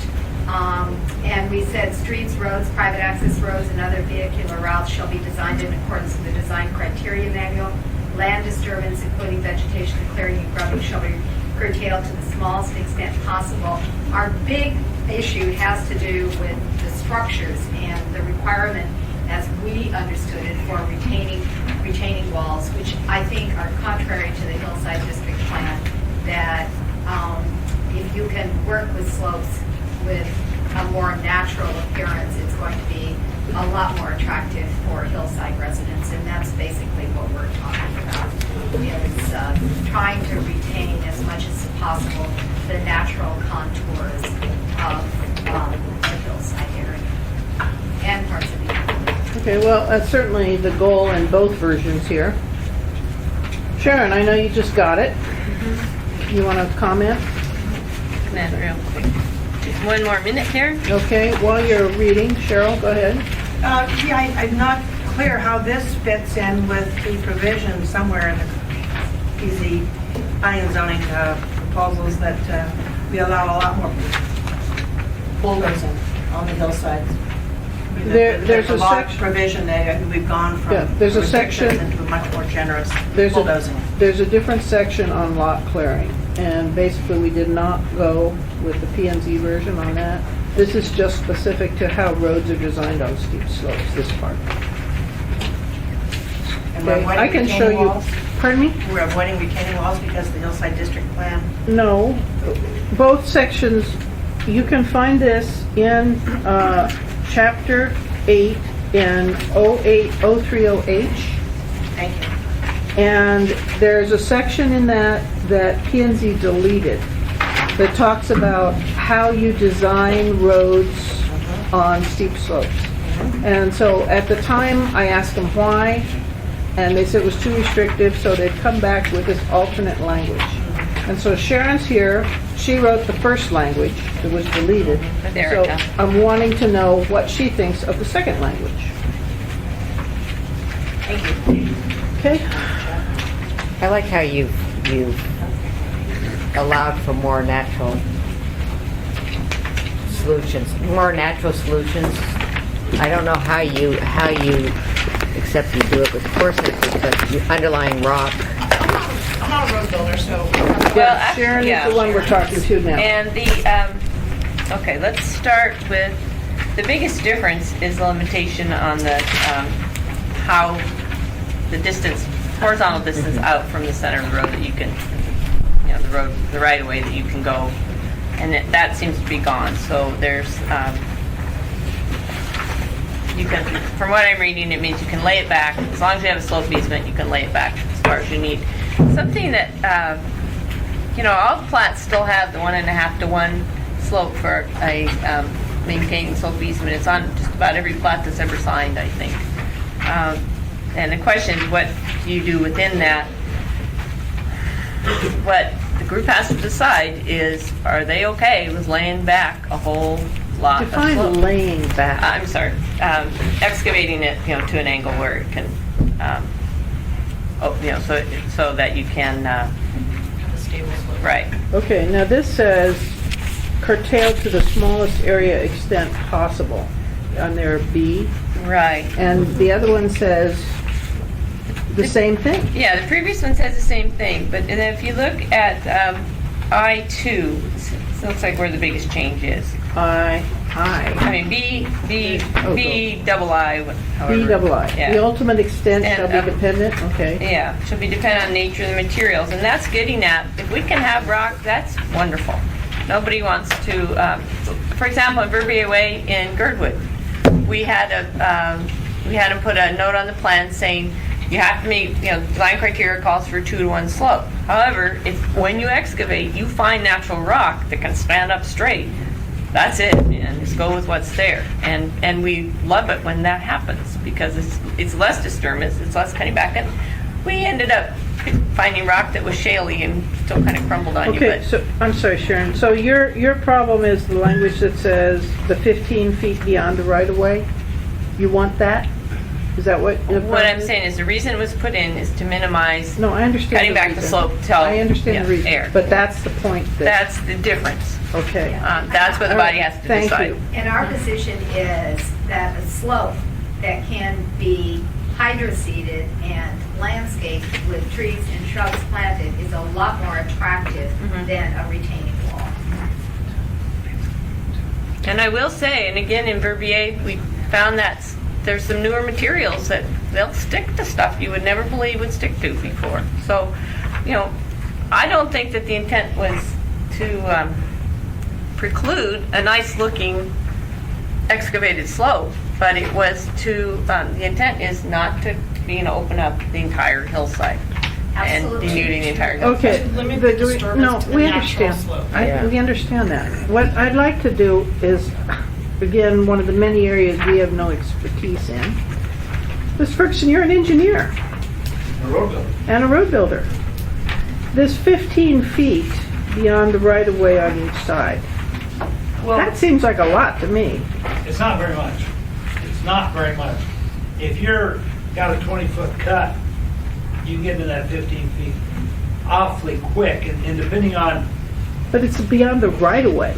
You can get the whole right-of-way. You don't build the road to fill the whole right-of-way. no, but what, Sharon, what is the, behind the curve? It's going to depend on what width you Yeah, have. But arterial or what? it's 2 to 1 is what slope Yeah. you're required to have.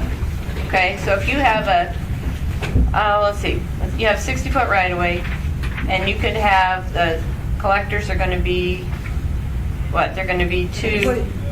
You're probably not going to build. Yeah, how wide? You're probably not gonna be building many collectors on a Right. 30-foot slope, guys. Let's talk about local roads. Yeah, Please. let's talk about Potter Valley Road. Okay, that's 2 lanes, Okay, 2 12-foot lanes, 8-foot shoulders either, so that's 24. that's 40. Goes, yeah. You're at 40, plus, Then you I think you have, have a bike path or sidewalk or something. I mean, on one side, Not if it's a local road. Yeah, guys, So, this is limited development. It's really on steep slopes. We're not talking collectors, we're not talking. yeah, and Potter's is a good example. Right. yeah, so What take I- that. Sharon, what I would like to suggest, Dave Grenier wrote this at my request, and so why don't we get together with Dave and Jim and yourself and see if we can address this issue. And Steve Schrader. Okay, you know, that is a really attractive option to discuss. Sure. So, thank you so much. I really appreciate it. And I hate to have them continue over, but it works, particularly because this is technical. It's not in our area. Everybody agrees on intent here, folks. Madam Chair, I just want to kind of figure out which section this is replacing. Chapter 8, Right. page 6. You see all the strikeout? Right. My notes last time said that we're keeping this entire strikeout area, and you asked P&ZC to come up with specific language, and that's what this is. Yes. Okay, and that replaces what, the entire section or just part of it? Connie? Vehicular access on steep slopes. All of 8. All If you look at the language, it's very similar. A lot of it's retained. It's just because it's been rewritten that it looks different. It's really very similar. Okay, but at this point, just hold this because we're going to get a new version yet. I'm gonna. All right. Okay, so if you want to call me, we'll set that up. And does that mean I'm free to go? Yeah, particularly Hi, since you no. sent our lunch out. Wait a minute. Next week. Next week. Okay, Can't slide further than that. that's fine. All right. Yeah, I have getting ready for the work session tomorrow, so if I can take my leave, I appreciate it. Thank you, bye. Debbie, can I just throw in? Yes, go ahead. Just this wording, attaching required pedestrian paths to the edge of the pavement, and as Connie knows in the like district plan and surveys for the area, and Jennifer knows, separated pathways on the hillside are definitely preferred where they're available. I mean, Okay. if there's a balance between grading too much, but where you can, to separate it, and Connie's Potter Highlands does that. Okay. So I'd hate to have something where it pushes the All sidewalk or right. path. Well, at this next to the point, road and walking. we're just holding back, letting them talk, and we'll talk again when we see it. But thank you. Just We'll making sure they include you, talk John. about that. All right. Wasn't there one other that we had in abeyance on 8? 8.1 Okay. deals with Yeah, that issue. don't deal with that one. Did we finish the warranty language? That we took care of, didn't we? We did, yes. And we took away, we left sidewalks because we had to deal with them in 7. And our updated record should cover everything we've covered through last week on 8. Okay, And I'll so review that we'll later. do that. All right. See if there's anything else. Okay.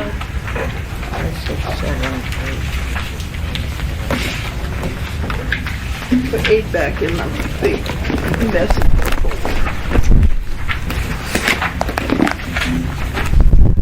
Okay. Have you had a chance to look at the Girdwood stuff?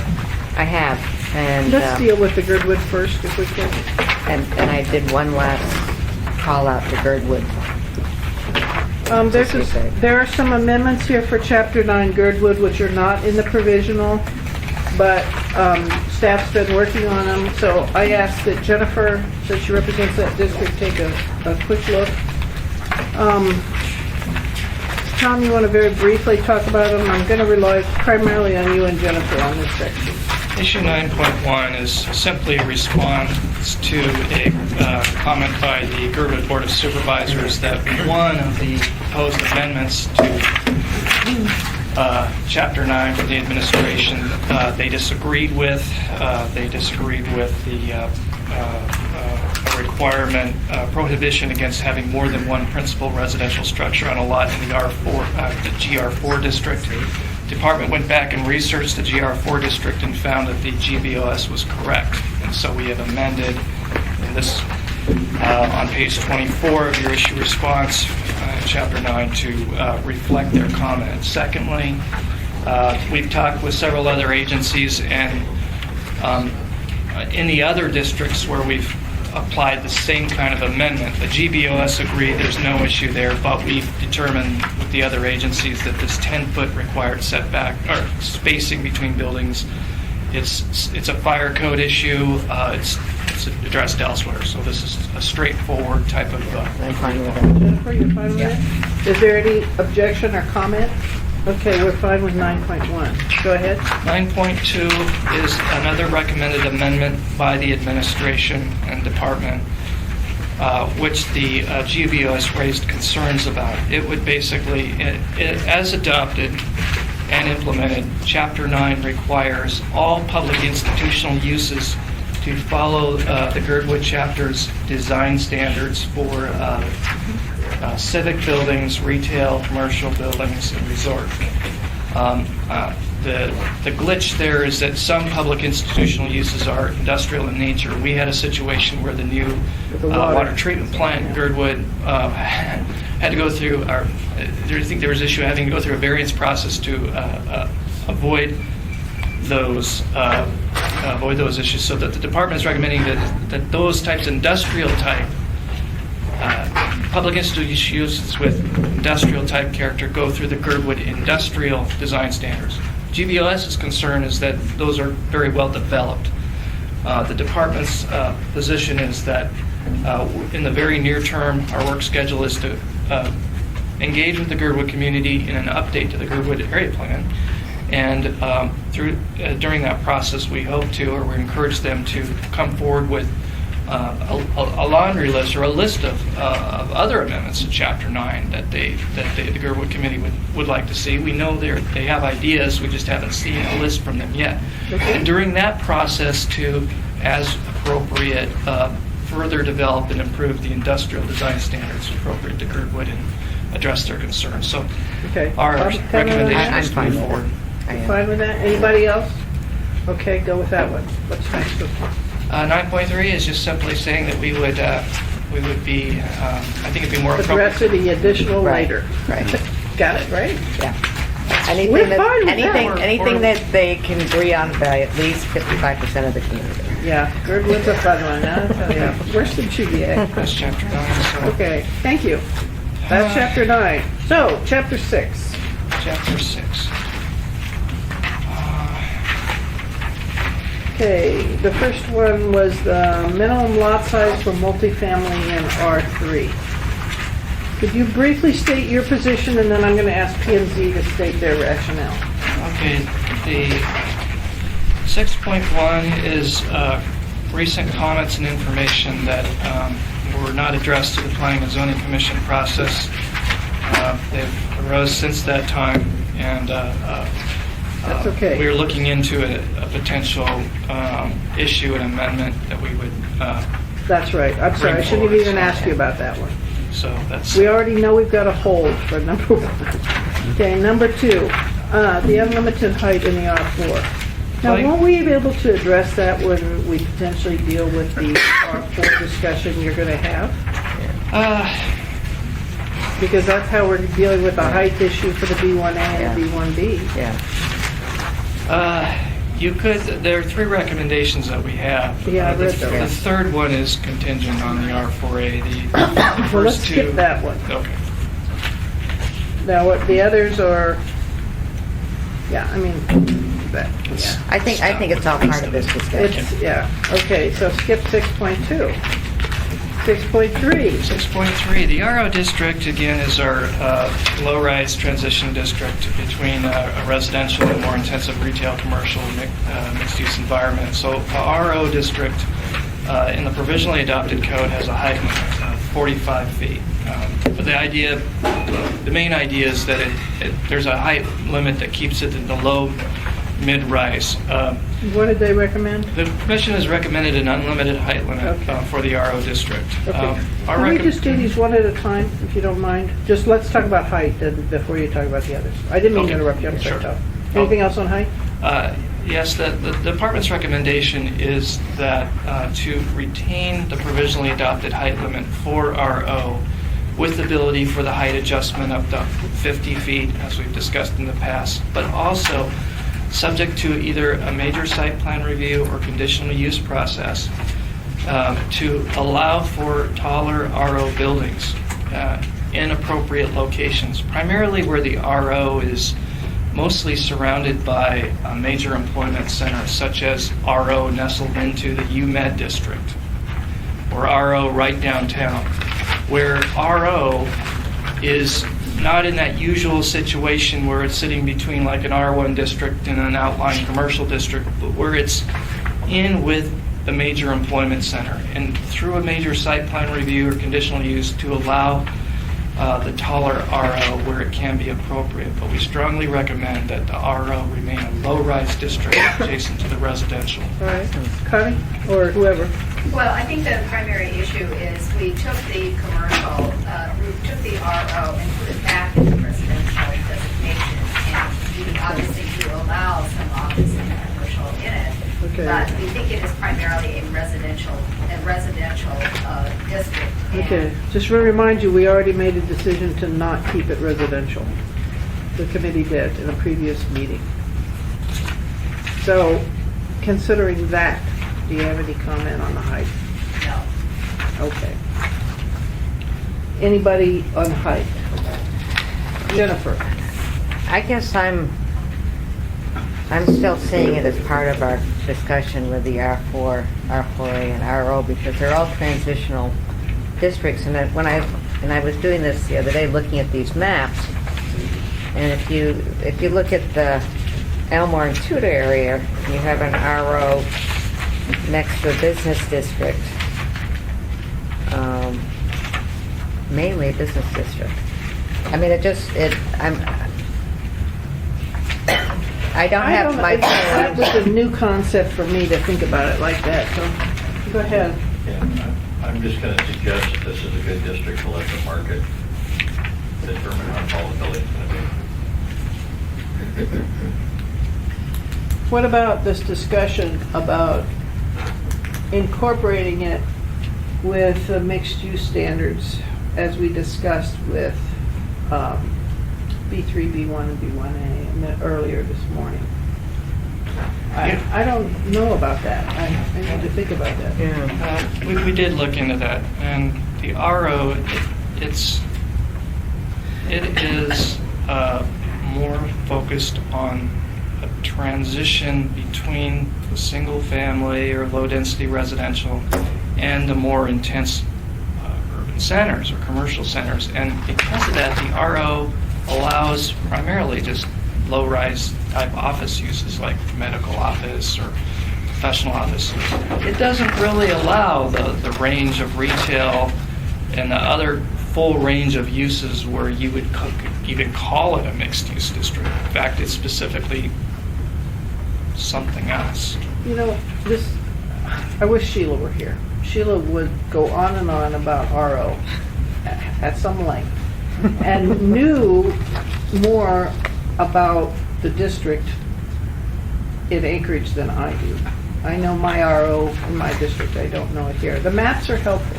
Is there RO in the bowl that is surrounded by or real close to residential? We'd like to point out a couple of examples in the maps. Please. The first aerial map, right after page 9, is an example of the RO becoming a buffer in West Anchorage. It's West Northern Lights and Benson where they come together in Turnagain. This is where RO is basically providing that transition between the more intensive variety of uses, mixed use environment of Spinara Town Center as it's designated in the district plan, and the R1 and low-rise neighborhoods to the west. Okay, so Tom, if this went to unlimited height, would we still be able to retain, oh, well, of course, that's a question later on, that transition, the height transition section that allows for the residential adjacent adjacency. In other words, there's limitations on height up to, the step Mm-hmm. thing. Would that still be there? It would, however, that is a tool designed for where the building's just I know right it up is. close. That's why And I'm it just thinking wouldn't about address the implications. overall transition and the scale intensity of the area. The second maps and the third maps show examples of RO that's right into the UMed district. Yeah, I see that. But the top one, the very top, you see RO along Providence Drive, and then in the bottom map, you see RO north of the medical hospital, south of the University Lake. And in those cases, you're not abutting the residential. And what we see in the RO area in the top map that's along 40th and 42nd, you drive through that neighborhood and the RO is into the neighborhood. And that is where the RO it's currently and anticipated to be something that fits in with that residential neighborhood. And then the RO across the street's abutting an R2D district that's really a mix of single family. And so the district there it's really intended to be a transition. Where's the single family? I don't. The R2D district in the far left. Which map are you on? I'm sorry, top map. Lake Otis and Junior. West of Lake Otis. So what you have there is you have some cases where RO is right in the employment center, and then you have other cases where it's not. And where it's not, we have the commercial land study that's telling us that for the most part, outside of Midtown and downtown, outside the employment centers, the prevailing building height is going to be low rise. Okay. Now, there were several hands that shot up, and I didn't see everybody. Cheryl? Yeah, we have a little RO over there on Park Strip and L Street, going north towards the inlet.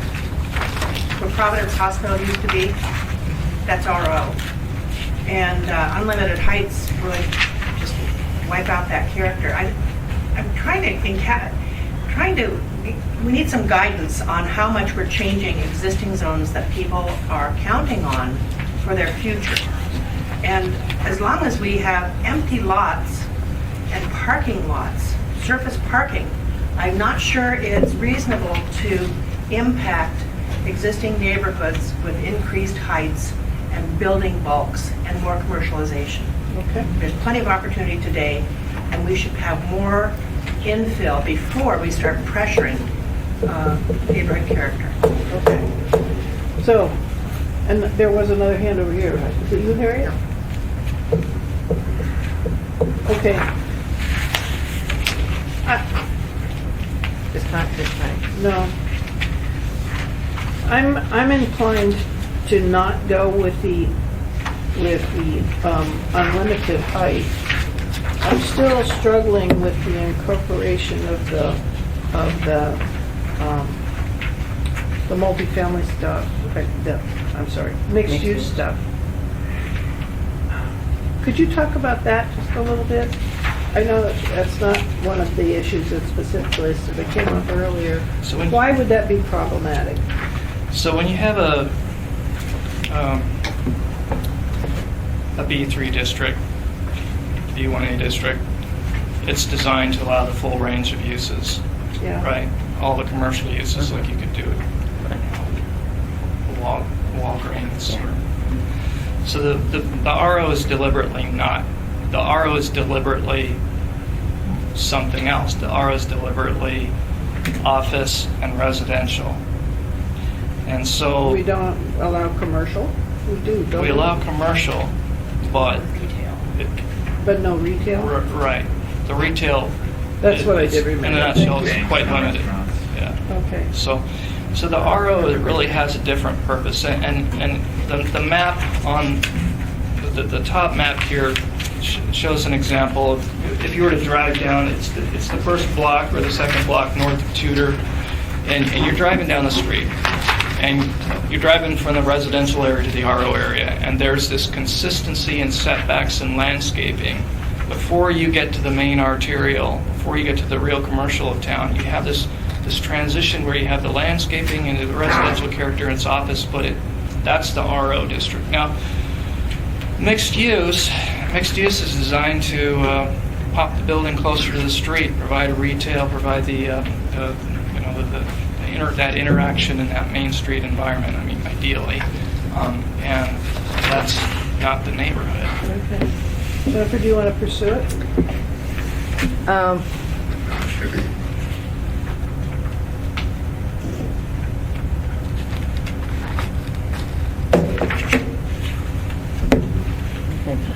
She's thinking. All right. We're going to go with the 45. I think so. Which is what we have currently in our R4. So, Well, you can tell by looking at these tables. Yeah. Remind us, if you've got it at the top of your head, R4 height is 30, isn't it? R4. No, R4? By right 45 is By right provisionally adopted. 45. Okay. Up to 60. What is it But today, up to please? 60. What is it today, please? What is R4 today? Unlimited. Unlimited RO. height. Unlimited. I'm sorry, that was RO, what is RO today? Unlimited height. There's no height limit. Yeah. it's just interesting looking at these pictures and looking to see what's been developed on RO land at this point. And I can't say that any of it is pleasing. A lot of it's driven by the parking requirements. Unless you have a parking structure, the size of that building is driven by the size of your parking requirements on all those developments. Another possibility would be to look at, in the R4 district is provisionally adopted, there are ways to get up to 60 feet. And, No, I know. That's not. Okay, so I think generally we're going to stay with the 45 now. And the next is to separate the residential uses from all other uses. Clarify what you mean. yes, in chapter 6 on page, in the blue line version, there appears a proposed amendment from the administration. Remember the page? It is on page 261 in the table, right under the downtown districts, the DT 1, 2, 3 placeholder. Yeah. So this, the top row under RO is not in the provisionally adopted Title 21. The top row, which is lined out because it is Am I the wrong rejected. page? What are you talking about, top row? What's a top row? Where are we? Top row of RO. Page 2? 261. I don't have RO1 here. RO's blued out. It's blued out, it's crossed out, but you can see the language. Okay. So the one that says allow residential household living uses is what you're talking about? Yeah, correct. Okay, So sorry. that proposed amendment from the Department administration is to bring back the current dimensional standards for setbacks that are in current code for apartment uses in the RO. The RO apartment uses refer you back in the current code to R4 setbacks, and this is basically it. So Okay, I'm sorry. So this is, even though it's blue, it's actually staff, not P&Z. it should probably be red. Okay, thank you. But more or less, what we recommend is bringing that forward and adopting it because it's consistent with the current setbacks and by Okay, got it. Connie? No, I have no comment. Okay. So basically, if we delete this, we'll stay with current status quo for the setbacks. for the setback. For the residential. You add allowed residential household. Yeah, by deleting, yeah, right, okay. Yes. Sorry. Common understanding, okay. Are you allowing it or deleting? Basically, to take away the deletion is what we're talking about. Yes. It'll avoid nonconformities. Okay, that's always a good thing. I like that. Thank you. All right, any objection? No. All right. Go ahead then. What's the next one? Base height of 45 feet, residential household uses. There is the proposed mixed-use issue in our fourth recommendation. We recommend that all other uses just simply have the same consistent set of setbacks in the RO. Okay, and this is the one that Jennifer's thinking about. Okay. So we're going to let her think a little bit longer. And then, What page are you reading from? I'm sorry, I'm reading from page 9 of our issue response. And This it is issue 6.3, 6.3. and he's going down the recommendations.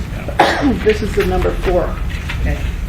And then lastly, item 5, we would recommend an amendment to the Title 21 rewrite to allow for taller RO where appropriate. We have a proposed height limit of 65 Good. feet, but the idea is The allow- differentiation seems like it's really worthwhile. So, Mr. Potter. Just a cautionary note, we've run into it here before in the PLI district, but also in the RO, and that if in fact the trend that everybody is trying to get to have a mixture of office and residential or those types of things in the RO, having a 50% lot coverage maximum basically is a disincentive against putting a parking structure in. Is that what it is now? And 50%? yes, and often what happens outside is that whether it's the R4A or the RO, whatever it is, there's actually a mixture of uses with retail and office down below, residential above. They put the parking structure as kind of an interior platform with a courtyard for all the residential on top of that, and that's their open space. And that's how they can actually make the thing work. Now, technically, if you had a 50% maximum lot coverage, that parking garage that was open space interior court would still be counted as structure, and you wouldn't be able to do that. So what should it be? Well, there needs to be some accommodation, like an additional height, either through the conditional use process or parking structures aren't considered part of the lot coverage. That seems to make sense to me. Do you have an objection to that? I think that we could make that additional accommodation through that separate process. Could you send an email Sure. with that and wording to Tom? Okay? All right. I do want to stress, when we hit Chapter 10, RO is radically different in Chugiak Eagle River. It's virtually all residential. I know of no RO property that's commercial and has office or retail in Eagle River. There's apartments, there's multifamily, and there's single family. Alaska Regional Hospital is RO. Yeah, but that's not in Eagle River, so hey, we don't. But the RO parcel across the I was street just joking. Pardon me? The RO parcel across the street from Alaska Regional was rezoned to B3 about 6 years ago. Okay. Actually, that was a part of the Okay. All right. Anything else on this? And what's the height of the structure of Alaska Regional? What's the height of the structure of Alaska Regional? They are limited to the tallest structure that's there right now, which is 7 stories. And that's through a special limitation and part of the zone. That's also because of the airport. Okay. 7 stories is probably 85 feet. 85? Okay. Okay. Can we move off of 6.3? Yes. 6.4 begins on page 15 of the issue response, and it refers to the blue line version of Chapter 6. Page 266, lines 23 through 25. This issue is basically where the department is recommending basically refinement, some friendly amendment and refinement of the Planning and Zoning Commission's recommendation for allowing a single-family, single-story house to have up to 40% lot coverage to allow for universally accessible design, where it's all on one one floor, so obviously going to have more lot coverage. And So what do you want? we recommend that the amendment by Planning and Zoning Commission be focused on the R1 and R1A, where it's needed, where you have the small lot sizes. And then, secondly, that the height limit be stated in feet and not stories, because the stories gets us into all kinds of vagueness. And we can explain that. You know, I just can't imagine a structure with a 40% lot coverage in an R6. That would be a huge building. Do people build that? Actually, what is our building that's up off from between Rabbit Creek and Potter's? Is that 40% coverage of the lot? I don't know, it's a huge building. Yeah. The guy who does all the demo work in town, yeah. Connie, you want to I speak to agree this? with you in the R6 zone. Really, we were talking about some of these smaller infill lots that are 6,000 square feet. Yeah, I it's remember needed. It's needed, because that's where frequently there could be a ranch. And obviously a ranch, especially if you have a double car garage, takes up more lot coverage. And speaking as somebody getting old enough to like single stories. Yeah. That was the other thing I was going to say. One of the main concerns was the aging population and Yep, the yep, desire yep. for a single. Yeah, totally with you. Just questioning if, People on crutches. And we found that the other districts, the other urban districts, R2 upwards, they already had the 40% max lot coverage. So what was missing out of the small lot urban districts was just the R1, R1A. And, now you're saying 30%? Ma'am? What do you- I'm sorry, I'm just not clear. Actually, you're what we're saying is 40%, but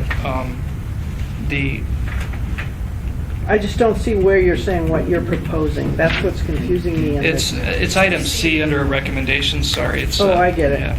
On So Mark's basically, list. we're rearranging it to focus it, and it's the same content basically, but What's the typical, okay, do you have many R1 and R2 bigger than 10,000 square feet?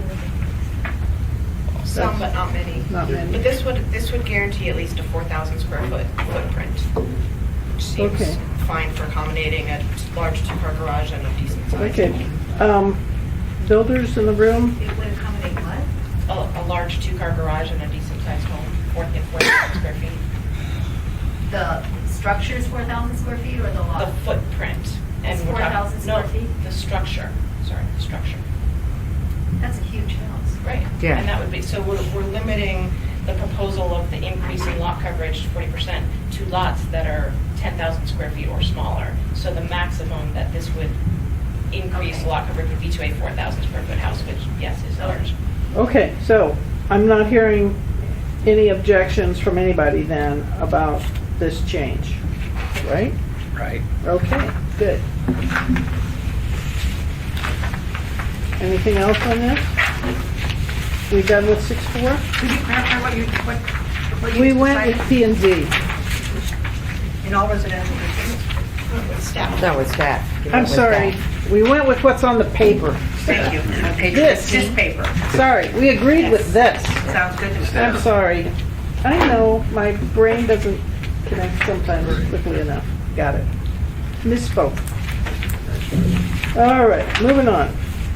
6.5. item 6.5 refers to the maximum setbacks. It starts on page 16 in issue response. The maximum setback section in the blue line version begins on page 268, but you get more of the body of it on 269 and 270. This issue arose from several questions and concerns that we've heard about the maximum setback section, and those two primarily are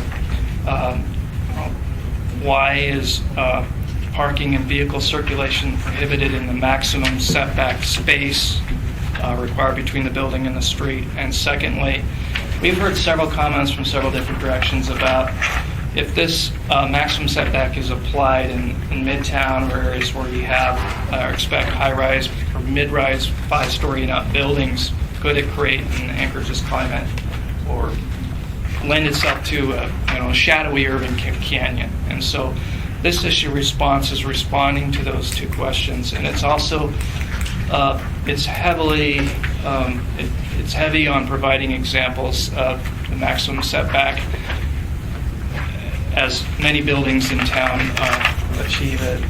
The maximum setback is essentially. Can I ask a question before you get into this? You said in mixed-use area. Did I say that? Yeah. Is this where, my understanding is the maximum setbacks is applicable for more than mixed use. Is that incorrect? The maximum setback is attached to districts. And so where you have a district that requires it, you'd have it apply to all uses, or it could apply to streets. Like let's say the community gets together and we designate a main street, and that's approved by the assembly. And, it would help. Or it could apply specifically to mixed-use development, which I think that's in the Planning and Zoning Commission's recommendations. So where someone proposes a large mixed-use development, that development would adhere to this. Could you help me, because my memory's not good enough? Is there in the table a line that shows where maximum setback is applicable? So, what page there? You got it? We made a change, so I'm not sure. It's under the RO district on page 260, where it still exists in the residential district. I think that's how we moved the RO back to the commercial. Okay, what about B3? It's not in the table. I don't remember if it said that in chapter 4. Okay, for me that's a big deal. For the commission, the B3 standards do refer in section, this is in chapter 4 now. So in the Planning and Zoning Commission's chapter 4, yes, mixed-use development would have to adhere to maximum setback. They would adhere to this maximum setback section.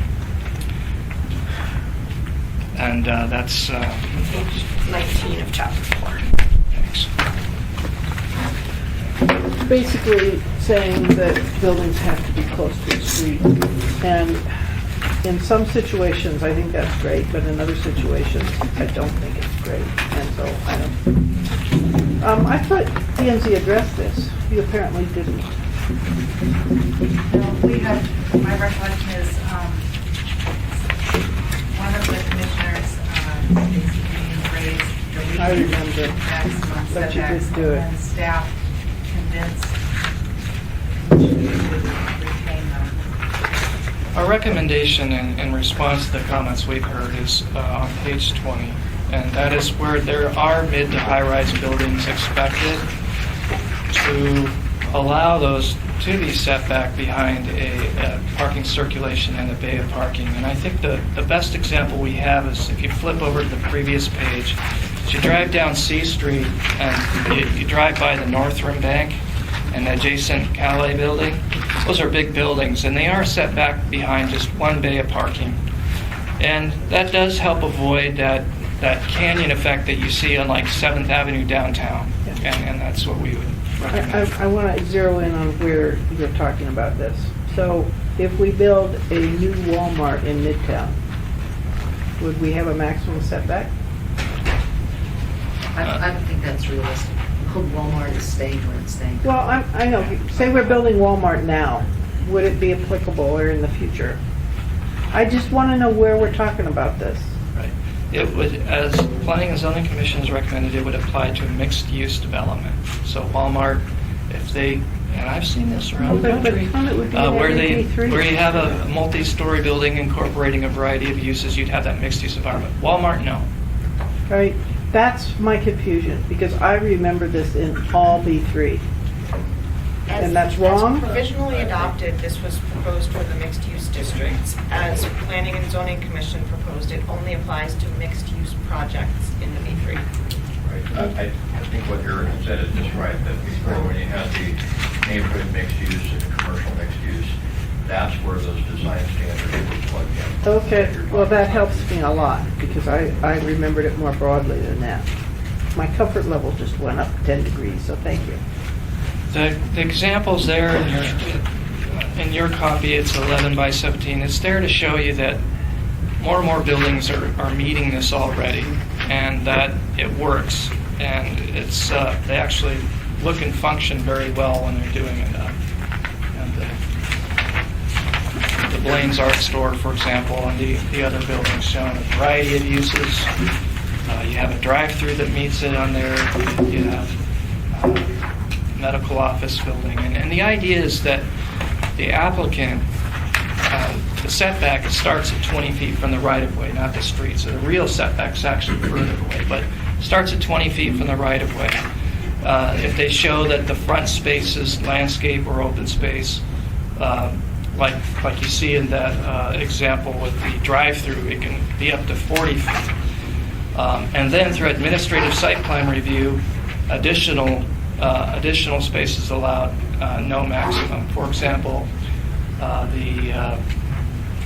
Arctic, a Fognac building, that attractive office building, it's set back further. The space between the building and the street is an attractive one. So it's a very flexible, where you're on a straight corner, like in that third or fourth example, the medical office, there you can fold out. It only applies in one street. So the Muni has experience with this. We apply it in downtown Girdwood, and the Eagle River CBD Overlay District also applies a version of it. Madam Chair. Go ahead, Harriet. I just want to say I appreciate all these examples. What I find interesting is, for example, the Spinard Roadhouse, they never planned it that way. They took over an old building that had been multiple new owners and worked it out. It's a great bunch of good examples, Tom. I appreciate it. Okay. I obviously need to review the language on where this is applied, Yeah. but I think I'm okay with it. Any other Okay. comment, Mr. Bowles? Oh, I was thinking of the McDonald's on Huffman. They, after their drive-through window, in that setback that you're talking about, they have 2 parking spaces for people to pull over when their orders are taking longer, so to keep the drive-through going. And I think that's something that P&Z was thinking about in this instance, like, as it's written back, would be prohibited, so. I don't think, Yeah, there's. but this is only in mixed use, though. Mixed use projects. I don't Yeah, think but the McDonald's mixed-use qualifies. project does not necessitate having residential above the business. You can have business, restaurant on different lots. I You have see. to have on the same one. Okay. All right. Isn't parking different from stopping temporarily? No, they're parked there. They're parked there while they're waiting for their order, and the drive-out lane is active. I've had a bit long discussions on this. I thought I remembered differences in definition. Okay. All right. Just I No, just want go to ahead. ask clarification. Are the examples that are pictured here, that all make sense with your description, these are all effectively in B3 right now. And if the mixed-use districts are not incorporated and it stays B3, and each one of these is a retail-type use, then your maximum setback wouldn't do anything to these, would they? They wouldn't. The B3 doesn't have maximum setbacks. But it potentially will Yeah. in certain All of situations. these examples that are given to show, and that are ones that wouldn't necessarily have that requirement. Okay, can you think of it being problematic at all? I don't. I think the smaller buildings and smaller retail and smaller mixed use is easier. On large scale things like your example of Walmart, it's a real issue with a Target store or a Walmart store or something else to meet those requirements. Well, it's an issue too in areas where there isn't the walking traffic and there's a big need for people to drive to get to a spot. I think that's difficult. But, these examples, these have all occurred without it being a requirement. I hear Not you. necessarily. The Huffman Walgreens, they were required to do that. It went through a rezoning. Special limitation. Yeah, we went through a rezoning. Okay, no further comments on that one apparently. Last item in Chapter 6 is page 21 of the issue response, and it shows up on page 275, 276 of your blue line version. Planning and Zoning Commission has recommended deleting the height transitions for neighborhood compatibility section from the provisionally adopted code. Yeah, you don't have to go in a lot of depth with this one. I think people understand. I hope it's basically the stepping to prevent the canyon thing. Right, Tom, or do you want to add something to that? That's correct. And I think our main thing is that through the years of calibrating this, we've heard from and we totally understand the concern behind the concept. And okay. Okay. I have a real problem with deleting this section. Yeah, I agree. Yeah, this is not. We agree, Harry. Going to lend. We agree. It's not going to protect neighborhoods. Okay, let's not delete it. Thank you. Yeah. I have a question of staff. It's my understanding, Tom, that this standard, as it was originally prepared, would not prevent the Warrenzoff Towers that is right near Harriet's house.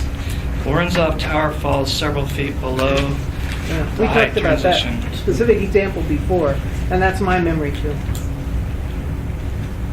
We looked at calibrating this, its angle is 3 feet of rise for every 5 feet of run. So for every 5 feet further away from the residential you get, you can go 3 feet up. We also looked at basically, a shallower angle, which in that case would shove a building like Warrenzoff closer to fireweed further from the So it would residential. affect Warrenzoff because it would be pushed closer to fireweed. It would not. Would not. We looked at a shallower angle, but we didn't go that direction. All I can say on Warrenzoff, and it's there in page 23. The setback for that building is otherwise 15 feet. It's essentially 100 feet away and barely complying with this setback. So I guess where I'm headed is this the appropriate standard? I don't know. I'm not sure we've even really discussed it a whole lot in the previous meetings. We spent And I a wonder whole lot of if time on this this. standard should be stronger than it is represented here. At this point, considering the time spent on it and the time constraints, I'm not eager to open this up again. I say let's just go with what we've got and keep it. Any objection? No. Okay. Tom, can I transition now? All right. Next meeting, Chapter 7. When will we get it? 4 to 5 days in advance, we're shooting for, you'll get it by Sunday evening, and we'll have it online as quickly as possible, either Sunday or Monday morning. What? Don't say that. Don't say that. Is there a windstorm coming? There's a weather advisory thing, and there's another windstorm coming. It's not supposed to be as bad, but it's this weekend. It's just been downgraded a little bit today. Good. Besides, all the trees have already been Just back blocked up one down. second. 24 in the issues book, did we accept the staff recommendation? I'm sorry, which one? Page 24, in chapter 6, 9. Did we accept? I have it marked as accepted, the staff recommendation is bottom. Hand it out? Yes, we accepted it. We accepted all the Girdwood ones, Harry. This is the Girdwood We one. have, Debbie, we have one last quick thing to maybe do. That Dennis did finally respond while we were talking. Uh-oh. No, I apologize, too much paper. The height transition section we were just talking about, can we go to page 23? Yes. Did we accept the recommendation of the staff? Yes. Bottom of the page. Thank you. Okay, this is the conflict with a comprehensive plan section, which is going to be we need more copies. Document 300. This is the issue from Chapter 1 about the interplay between code and plan. And if you remember, I wrote a little attempt to solve that. And they gave it to Dennis, and it's been with Mr. Wheeler. for some weeks. And I sent him an email actually 2 days ago saying, "Arr." But before we talk about it, I'd like, particularly P&Z, since it was their issue, to have a copy of the language. Do we have one to, here you can have mine. I'll get one. Somebody give them one. Do we have this? Because I brought all my paper. No, it's just hot off the presses. I haven't seen it. It came to us during the meeting, so. So we We're need making about a copies minute now. break while we get a copy.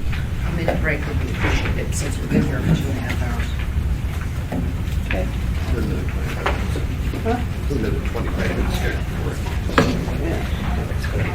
Does everybody have a copy of chapter 1? I do.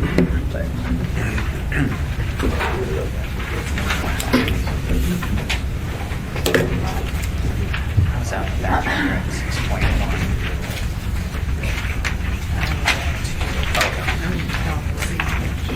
I'll try if I can get it just stay with Bluetooth here. 6.2 before I got back. So we're all set. This is just. I don't know. Yeah, we got that call late yesterday. They thought they were still gonna be able to get up here. We'd heard their jet broke and your limo was broke. Our limo couldn't drive fast enough to get them here from Nebraska. Okay, great. Yeah. And then, I haven't, I haven't seen anything. Yeah, it's just the supervisor of planning office. I'm in the front line. Just a little beat off. I just don't want to beat off. No, we're not. But, yeah, we got that call, so now I just got confirmation that they're not gonna make it at all. October. Well, what is their schedule? They must have already resigned their packages. They're not gonna start till next year. They're not, yeah, they already know they're not gonna start because the site's already prepped and they're way ahead from that standpoint. So they could actually go out there and insulate the site or take all the demo that they need to put up the parking lot, put it over where their foundation line goes, insulate the land, start early in the spring. It's not like a sharp with process. Have you ever worked with Yeah, I haven't been into it. Widener? I've dealt with Widener a couple of times, and we looked at doing, Osprey was looking at something, and they came to me and talked about it. TGIF and that new hotel went south of there, on the multi-family, they were looking at doing something there. And then they were looking on the other side of the street, on the west side of C Street, south of Tudor. And Widener have a site in there and wanted to do kind of another multi-family thing that would have a little mixed-use deal. Same way you fill your client then? Hard to say. Well, I'm just, I'm curious what they're doing in Paris. I hear that they're buying. They have bought some property adjacent there. I've heard that they were, I haven't heard from them, but I've heard from Whole Foods with Fairview Development or whatever, that Safeway has told him that they're going to build a new building and turn it down. And get a vacation and do all kinds of shit. So nobody's talked to me. And, when I see Safeway actually make a corporate decision and do something, I'll believe it. They're so dysfunctional for making a damn decision. I have Well, one. I'm just curious, maybe you could talk to Mike about to move that facility. And I don't know if it has logistic Have it already, but I'm not sure. This is the same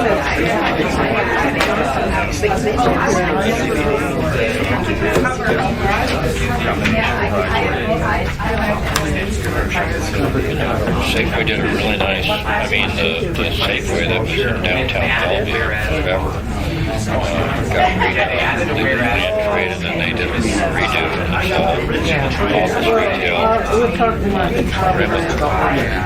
And then you have the part of the project you drive into, so it's all residential above that. Then the courtyard that you can drive through. They got their business stuff out. Actually, pretty nice. Mixed use. Well, I'm just saying, if they are going to rebuild, they really should. Okay, let's come back to the order, please. Okay. Connie, since this basically came from P&G, folks, I'm sorry I need quiet.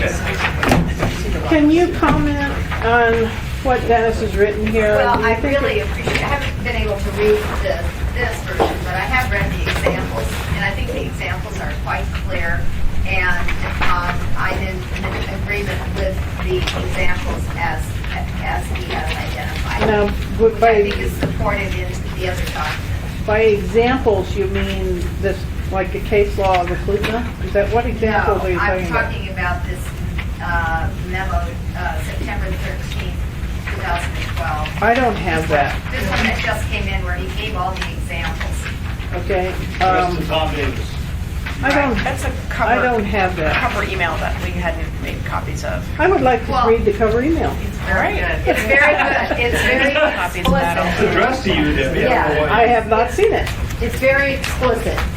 This is maybe in his response to my grumpy email. Yeah, it is. I sent him a grumpy email. Well, I don't disagree with that, but I agree with everything. Madam Chair, it's a little frustrating to not know what you're referring to. Okay, this We took a is, break to get this document, and now we don't have the whole document. okay, no, Harriet, here's the important part, right there, okay? And this has held us up innumerable meetings. And what happened was I drafted a little thing and I handed it in and they gave it to Dennis. And Dennis has had it for a while. So I sent Dennis a grumpy email a couple days ago saying, here's how I see the problem, please help. And I guess this is his response, but it isn't important. I mean, I'll let you see it, but it's not this is the important part. So the question is, does this language in red, does P&Z think that it addresses their concerns? I guess that's the first question. One thing I would like to run it by Bruce, I think we're really getting close, but Bruce was so Vehement on this, yes. I know, he talked to me about it too. I think it would be appropriate to run it by Okay. All right, I think then, anybody else want to make any comments on this? And this is the response, you don't see my grump email, this is the response to my grump email. I'll maybe show you, Dick, nobody else. Go ahead. Yeah. On the changes here in Yes. the red line, they're posted so B at the end, and the more recently adopted main applicant plan elements. Yes. I want to see something to clarify that, maybe, because. What part? How are you going to split the hair on that between what is more recently adopted and previously adopted, and your new regulations that are perpetually undergoing change? Well, for instance, every part of the comprehensive plan is an element of the comprehensive plan. So the Hillside District Plan is an element. The Chugach Eagle River Long Use Plan is an element. Anchorage 2020 is actually an element. It's all part of the big, yeah. So it seems okay to me, but Cheryl? Well, it looks like this accomplishes the original purpose of having Title 21 overrule the comp plan. Okay, well, Am I think, wrong? I don't know. I think so. I mean, it seems okay, but I think it's advisable to read it closely. And so what I'm going to advise, once again, I hate to do this, but we've got something concrete. Right after we deal with industrial uses, folks, we'll talk about this again. But we've now got something in our hands. All right? Any other comments? Connie? I just hate to raise one difficult issue, which is the design criteria manual doesn't always follow Title 21, the comp plan. Well, you actually should have been at the assembly meeting towards the end of it. We went at some length on that very specific issue, and I'd like to talk to you more about that, but not right here. All right. But Dennis's logic, and he could speak for himself, is that the most recently adopted legislation would be the deciding. Yeah. And that, the assumption is that the Assembly would not create legislation that conflicts with the comprehensive plan. Yeah, That's the obviously, basis. that's implicit. And plus, when we do things, you will also go back and look at the plan. You'll work continually to make sure that what we pass is integrated. Integrated into the policy. Okay, Jim. My only concern with what Jerry just said is one of these days we will have a comp 2040 plan. We will. And the language in those comp plans is not written as to the language of a regulation. Understood. And so if you're saying the most recent, I would see that as a problem because comp plan says we're going to go to Fairbanks, and we all agree on that.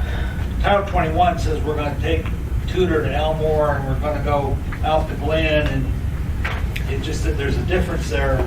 There is a real difference there, a reason that there's a difference there, because they're two different documents that do two different things. The comp plan is a policy direction, the goals, objectives, and desires, and the code is to implement. So there always will be those nuances, and people will always have to make those decisions.